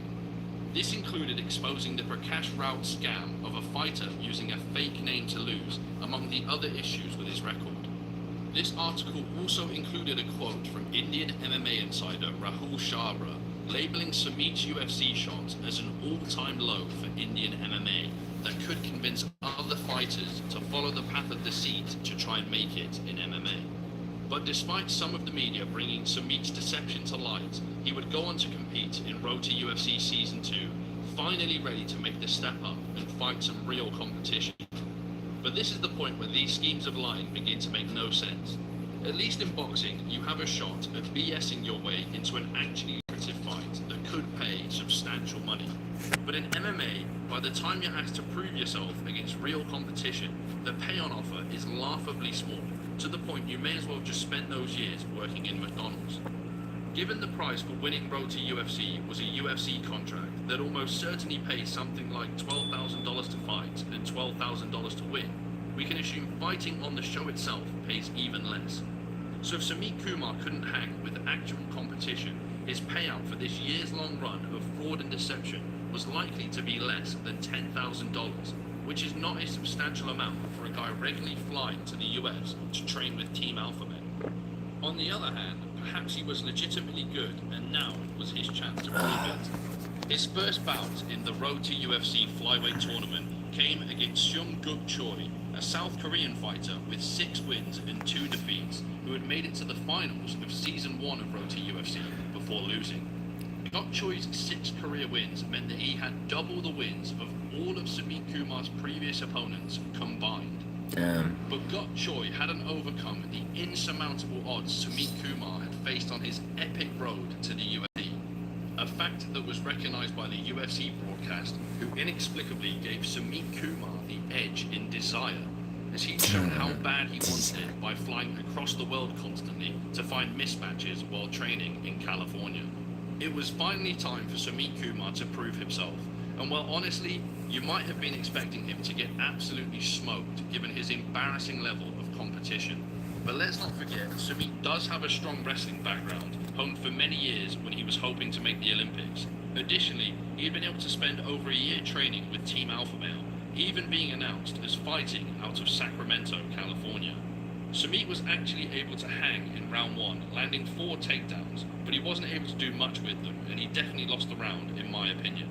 On the feet, his striking technique was poor and erratic, missing wildly with punches over and over, in particular, missing an overhand right that he would overcommit to and nearly fall over, leaving his head wide open for a knee every time. This is something Guk Choi would begin to exploit as the fight progressed, and the karma of the pathetic competition he had faced would also come back to bite Sumit Kumar in the ass. Due to his extreme stat padding, he had only ever gone past the first round once in his entire career, and he was clearly not used to pacing himself in high-stakes fighting conditions like this, with adrenaline flowing through his body, and his energy would begin to deplete significantly, allowing Choi to comfortably counter-strike and start landing heavy blows. As the final horn sounded, the result wasn't in any doubt, with Guk Choi the unanimous winner, although the judges had actually given Sumit Kumar a round surprisingly, probably the first round where he landed 4 takedowns and had almost a minute of control time. After a years-long road to get his shot at a UFC contract, Sumit fell at the first proper hurdle, but he had not really embarrassed himself, and he did flash amazing levels of athleticism, which just makes it all the weirder that this was the route he had chosen for his career, as with his wrestling background and great athleticism, it wasn't impossible for him to beat legit opponents and make it maybe one day to a major promotion on merit, given that he was only 22 years old. If Sumit had decided to stop doing shortcuts and instead doubled down on working hard and improving his strike speed, that he's returned to the cage at the end of July 2024. However, in the time between these fights, he has kept training regularly at the UFC Performance Institute in Shanghai, looking to improve and earn his way back to the UFC. And in his latest fight, it brings me great pleasure to announce that he decided to fight someone with a winning record in Yunus Day Atu, a fighter with a 3-0 record. However, judging by the only clip of this fight that I could find, I'm not sure if Yunus represents any meaningful step up in competition. Also of note, this fight is not listed on Tapology and is only on Sherdog, with Sherdog only showing the details of just 2 fights from this fight card. And video of the fight is hard to come by, so stay tuned. There could be more drama to come on the record-keeping front for Sumit Kumar, but for now, I'll give him the benefit of the doubt and hope that he has finally turned his back on his can-crushing days. Maybe in the years to... The life of Wes Watson is a perfect example of the saying, you reap what you sow. For as long as he's been an influencer, Wes has done nothing but antagonize. Are you proud of who the you are? Why look at, are you proud? If you look in the mirror, would you guys say this motherfucker's proud of who the he is? That's a bag of trash, dude. Are you filming? I'm gonna film you now then. Why? Get away from me. Go get out of the room.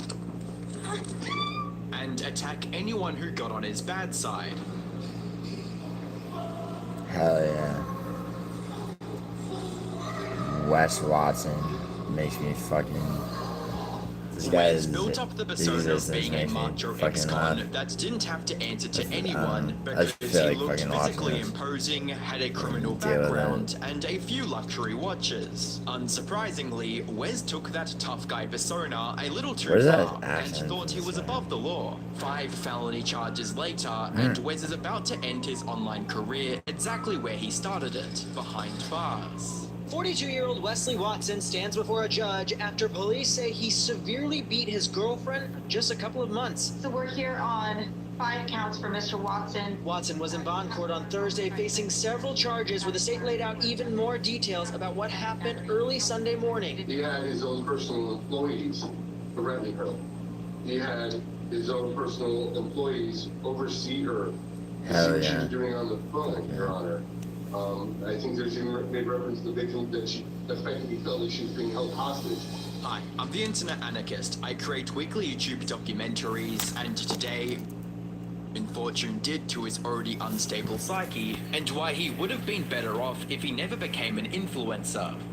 Going by his statements made during interviews, Wes had a rather stable upbringing. He grew up in a good neighborhood, had financially stable parents, and was into activities like surfing and skating. With a childhood like that, most people would be able to stay on the right side of the law for the rest of their lives. But Wes was different. Around the age of 12, he tried substances for the first time, and gradually became involved in the criminal world to fuel his addiction to substances. By the time he was in his early teens, Wes started working as a middleman, selling substances in his local area.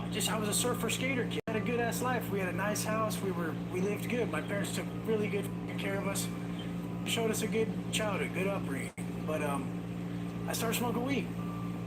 I didn't want to pay for that, so I started. So I know substances like cum. All of a sudden, I start making a couple. You started drinking cum. You turned into a faggot. Weight, I started getting 100 packs, 200 packs. I'm driving a fucking Escalade to high school at this time. While Wes was able to benefit from the criminal life for a while, it wasn't long before he got careless and got arrested. According to his court records, Wes and one of his associates brutally attacked and robbed someone who owed them money from a previous deal. Something worth noting here is how facts about the case contradict Wes's previous claims of being a high-level dealer. Yeah, Why would he a was criminal not. supposedly making hundreds of thousands of dollars have to get his hands dirty collecting debts only worth a few thousand? Furthermore, his defense statements suggests that he didn't have a place of his own around the time of the incident, as he was living with Mr. and Mrs. Miller. The only parts of his story that Wes shared honestly were the charges leveled against him, as the severity of his robbery, burglary, and assault charges made it easy for the prosecutors to get a conviction sometime in 2010. Wes received a 9-year prison sentence and was released in 2018. During his time in prison, Wes gained access to a smartphone and began posting about his life behind bars on Facebook and Instagram. While a majority of his posts from this era are unavailable today, it seems Wes's content focuses on fitness plans, stories about being in prison, and general life advice. He presented this persona of a tough-as-nails convict who could survive life behind bars with nothing but his fists and street smarts. Viewers were naturally fascinated by the life he led, and by the time... Bro, there's a guy who's like a real ex-con that has a channel. He's really, it's like GP Penitentiary Life. This shit is Wes fucking uploaded several fire. videos sharing stories about prison politics, lessons he learned the hard way, and life-threatening confrontations he claims to have endured in the California correctional system. So I yell out to him, I'm like, CO! And I scream it across the building, and then he comes over, he's like, what's up, dude? His fucking hair. And he knew what time it was, so I pushed the dude in the cell, you know? And then we just start getting busy, you know? A couple punches were thrown, something happened. Long story short, this fool gets about 300 stitches. They rip his fucking cheek open and fillet behind his ear to where his ear's straight flapping. Now the crazy part is in the pen I've seen stabbings where people leak out real quick, they squirt, you know. And then I've seen times when mother just you can see the meat and the bone for a minute, and then it starts slowly coming to the surface, and it was one of these ones. A common theme among Wes's early videos is how he'd repeatedly get in trouble, fight other inmates, and get thrown in solitary confinement. Wes made himself out to be this no-nonsense shot caller who maintained his respect and status through discipline and physical strength. Every one of these supposed racist motherfuckers in there, they would always say I like this one black guy. So then I would say, do you believe in math? Do you believe in statistics at all? And they're like, oh, I guess they're not the smartest. So then I go, okay, if you like Bloodhound, like you say you do, you would have a beer with them on the street. Well, then the safe bet is that you like 100 million African Americans across the world. So stop with the f***ing bullshit. I'm getting sick of it. I will personally tee the f*** on you. You're weak. You're drug addicted. I'm not. I've been getting it. Trust me, you don't want none. And they all knew they didn't want none. I actually put the work in more than most, and that's where I would set myself apart as I do out here. I'm not gonna slack, I'm not scared, I'm not gonna break it down. This image of strength and discipline formed the backbone of Jesus Wes's fitness Christ. brand, and he'd often That was like his tell early audience shit. of It's the like, idea that I don't know how they the could fuck apply the anyone wisdom watches he that gained shit. from prison in their everyday Even like lives. before The comment sections of his it was like videos a were filled to the fucking- brim with yeah. users that felt motivated by Wes's stories, and made the decision to take a more active approach to life. This channel is literally giving me my spark for life back. Wes God. Watson, the man who crawled through a river of shit and came out speaking wisdom on the other side. How Wes spent his 10 years behind bars. 50% of the time in the weight room, 50% of the time in the library, 100% of the time inspiring. Within the first half of Wes creating his channel, every upload was getting anywhere from 100k to 300k Dude, views. Peter on Q, People were it's like, interested in what no, wisdom Wes because had it's to like, give, and dude, in Vinny turn, wouldn't he was even be interested able to in put telling like the a goals to master their mind and fucking, body. Vinny This wouldn't even be able to created a put some pipeline of shit people like who this felt together. motivated by Wes's YouTube videos, follow his advice religiously, and eventually end up buying one of his courses. Wes knew how much his audience respected him, so he often had to make sure to play up his ultra-disciplined persona whenever he could to get viewers to buy in even more. When I talk about non-negotiable acts, I mean it. Non-negotiable. In the pen, we're getting up. It's still dark out. It's snowing. The pen. Calls it the pen. We're going to the yard. We're in Oklahoma. This is all Cali GP inmates. Everybody's going. It doesn't matter that it's snowing outside and you're wearing 2 jackets and 2 pairs of gloves and you're gonna go hit these bars. We're gonna see how your self-talk is. We're gonna see who the f you are when you start to whine and be a... Plenty of dudes did that. Oh, it's cold, oh, baby. Motherfuckers like me just grab the bars and we get after it. We're not showing all this weak ass, because we know that's how you solidify that ass behavior in yourself. By the time the lockdowns hit in 2020, Wes was making less prison story videos and put more focus into yelling at his audience to be more disciplined like him. This strategy of bragging about how tough prison life was and scolding his audience to be just as tough allowed Wes to build a rather successful fitness brand. So successful, in fact, that he felt the need to educate his viewers about how they could make millions of dollars too. Wrong question. Wrong question. Wrong question. Hey Wes, how am I gonna do it? How do I make millions? How do I become financially secure? How do I elevate my family's life by getting myself in a position financially that cures this constant desire to be in a better place?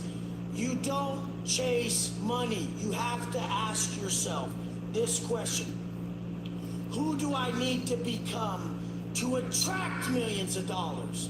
Not, how do I make a million? How do I make millions? In a way, Wes had become the type of person that could attract millions of dollars. But as you'll come to What's funny about that is like that literally has, I mean, obviously by tricking his completely fans into man. believing he was someone he wasn't, and stealing thousands of dollars from those who believed he had any real wisdom to offer. By the start of 2022, various incriminating details about Wes's personal life began bubbling to the surface, revealing how narcissistic and he could be. In a video obtained by the YouTuber Collective Clips, Wes's ex-wife, Valerie Watson, claimed that she had been thrown out of their home for some reason. Apparently, it wasn't the first time this happened, as Wes had kicked her out after getting caught cheating with an escort while she was under psychiatric hold. But yeah, that's been super sweet and supportive. But pretty much all my shit got tossed out like I'm a dog. It's happened before. It's not the first time. The first time I was actually like on a psychiatric hold and had already had somebody like living with him that I found on the internet that's like an escort.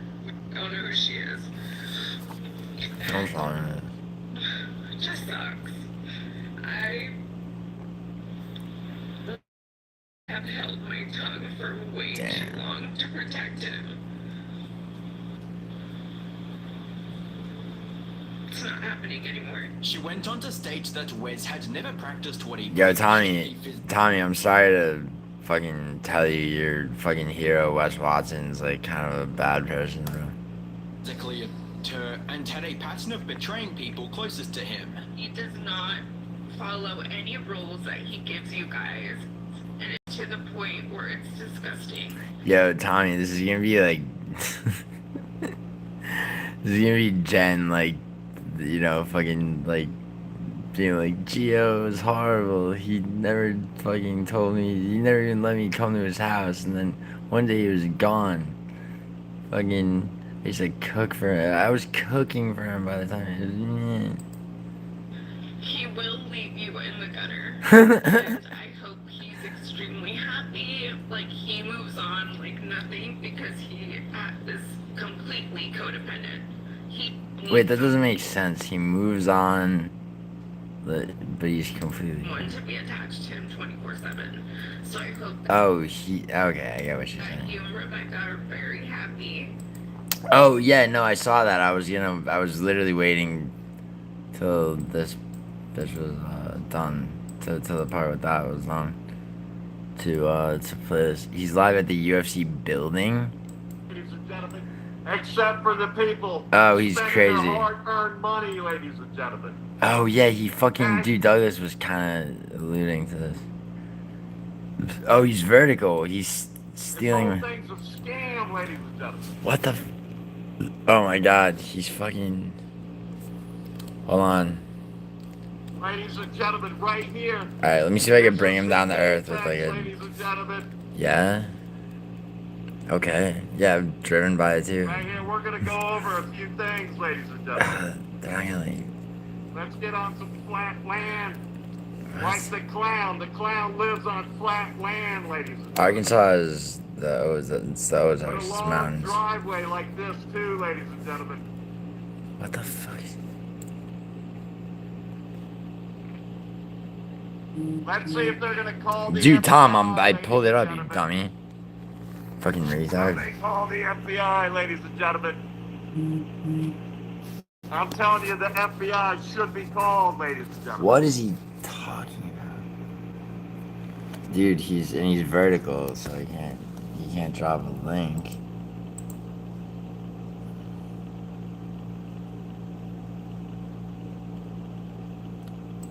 We're doing the First Amendment MMA audit, ladies and gentlemen. What is he talking? What is he doing? Simon Feck's not too happy, ladies and gentlemen. Simon's got a gun, ladies and gentlemen. The Yeah. FBI needs to be called, ladies and The gentlemen. FBI.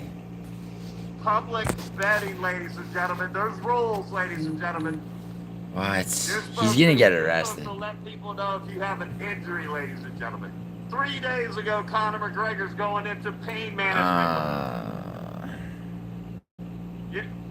Already, we got response. We got the Metro over here, ladies and gentlemen. Bro, he's gonna get arrested. Come see what Simon Feck says, Yo, we're gonna have to. Yo, we gotta check. Tommy. Thank God for I'm gonna be checking the fucking intake roster for Clark County, which is where Vegas is, for a certain person's real name. Gentlemen, it wasn't just a project, ladies and What's gentlemen. that? It was fraud. Oh, those. Opinion, ladies and gentlemen. That's right, ladies and gentlemen. He's like. Remember when they called the FBI on It looks like he's not. Is he on there? Okay, yeah, those are real security guys. What? Oh wait, is that? Do they just walk that way? Yeah, they're coming over to see what they're. Yeah, you think he's got the birch costume on? Nice slow crawl, ladies and gentlemen. With a nice slope. Like you need some effect in your organization, ladies. This is gonna be. Ladies and gentlemen, we the people watching you, ladies and gentlemen. You gotta pack it up, boss. Why is that? Because this is private property. You can't report us. Oh, you can't report you? The property line's right over there. Yeah, but you gotta go. Why is that? You gonna go or you want police to take you? Oh God. I guess we're gonna have to get the police then. Okay. The Facts. private property starts right over there. That comes around and leaves those notes by the door. Used to drive in Mercedes and we trespassed you before. No, so one thing you're doing is accusing me of something that's never I'm happened. just asking you a question, but you get on my nerves because you're talking to me with a fucking mask on. Oh yeah? I'm Oh no. one, right? Okay, very good. This is rude. Huh? Which one of us is being rude right now? Who says it's rude? I got a character. Why do you have a mask? It's a character, man. So what? Okay. Private property. You can't do that. That's private property Bro. over there.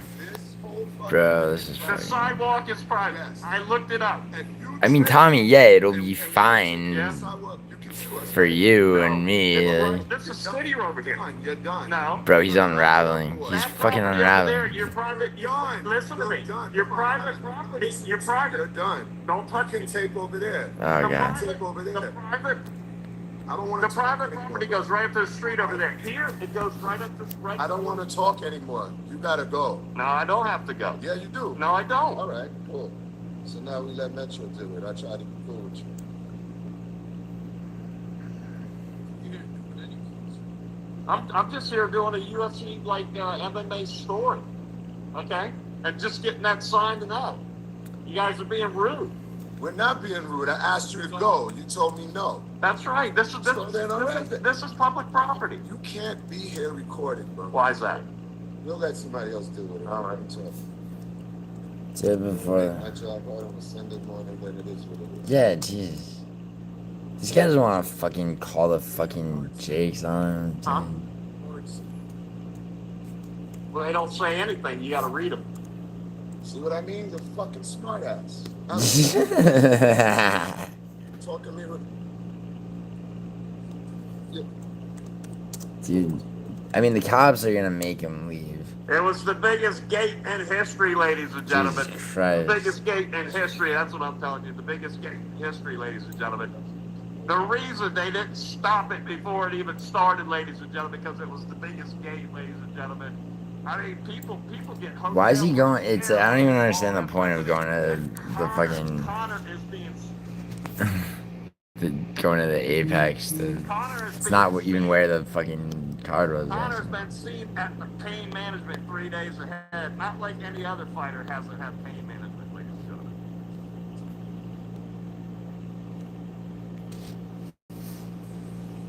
Nobody's seen Conor McGregor's fight camp, ladies and gentlemen.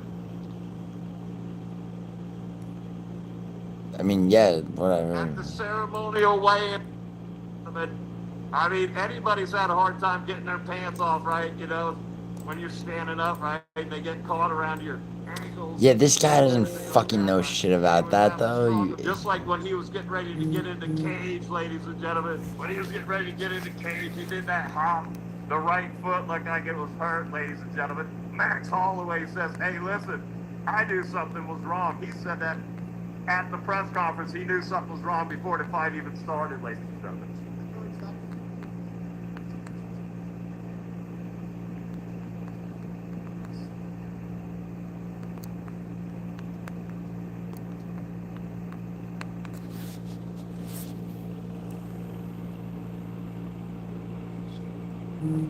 Yeah, was this guy's name? Why don't we get his card to him? that's not public property, dude. Dude, do I need to call that? I need to call him right now. This is live, yeah. The White House and the Spheres, the greatest card that ever happened. It definitely wasn't last night, ladies and gentlemen. Oh my god, fuck, what are you doing? I'm done.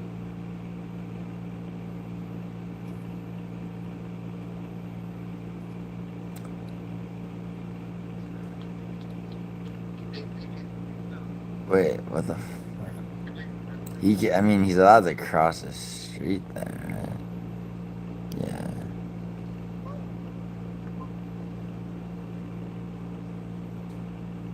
I'm done with my cards, man. I'm done with my cards. I ain't following you. What the? I'm done with it. He's done with his what? There's going to be a class action lawsuit, ladies and gentlemen. What? Alright, I'm calling him. He's fucking... Patty needs to stop eating the media food, ladies and gentlemen.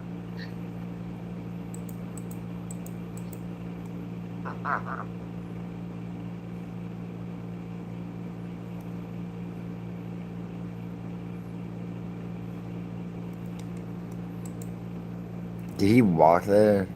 Oh no, they were talking about getting his car towed.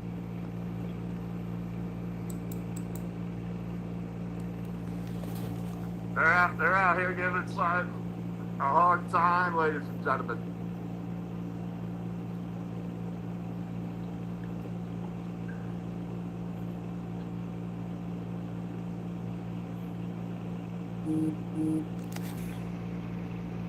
I mean, that is private. It's private property off the sidewalk to the right of the side. The guy has a bird mask on, ladies and gentlemen. Rest in peace, Conor McGregor. Rest in peace. We got a guy that's pretty nosy, ladies. Bro, I think he's finally... Alright, here, I'm ending this.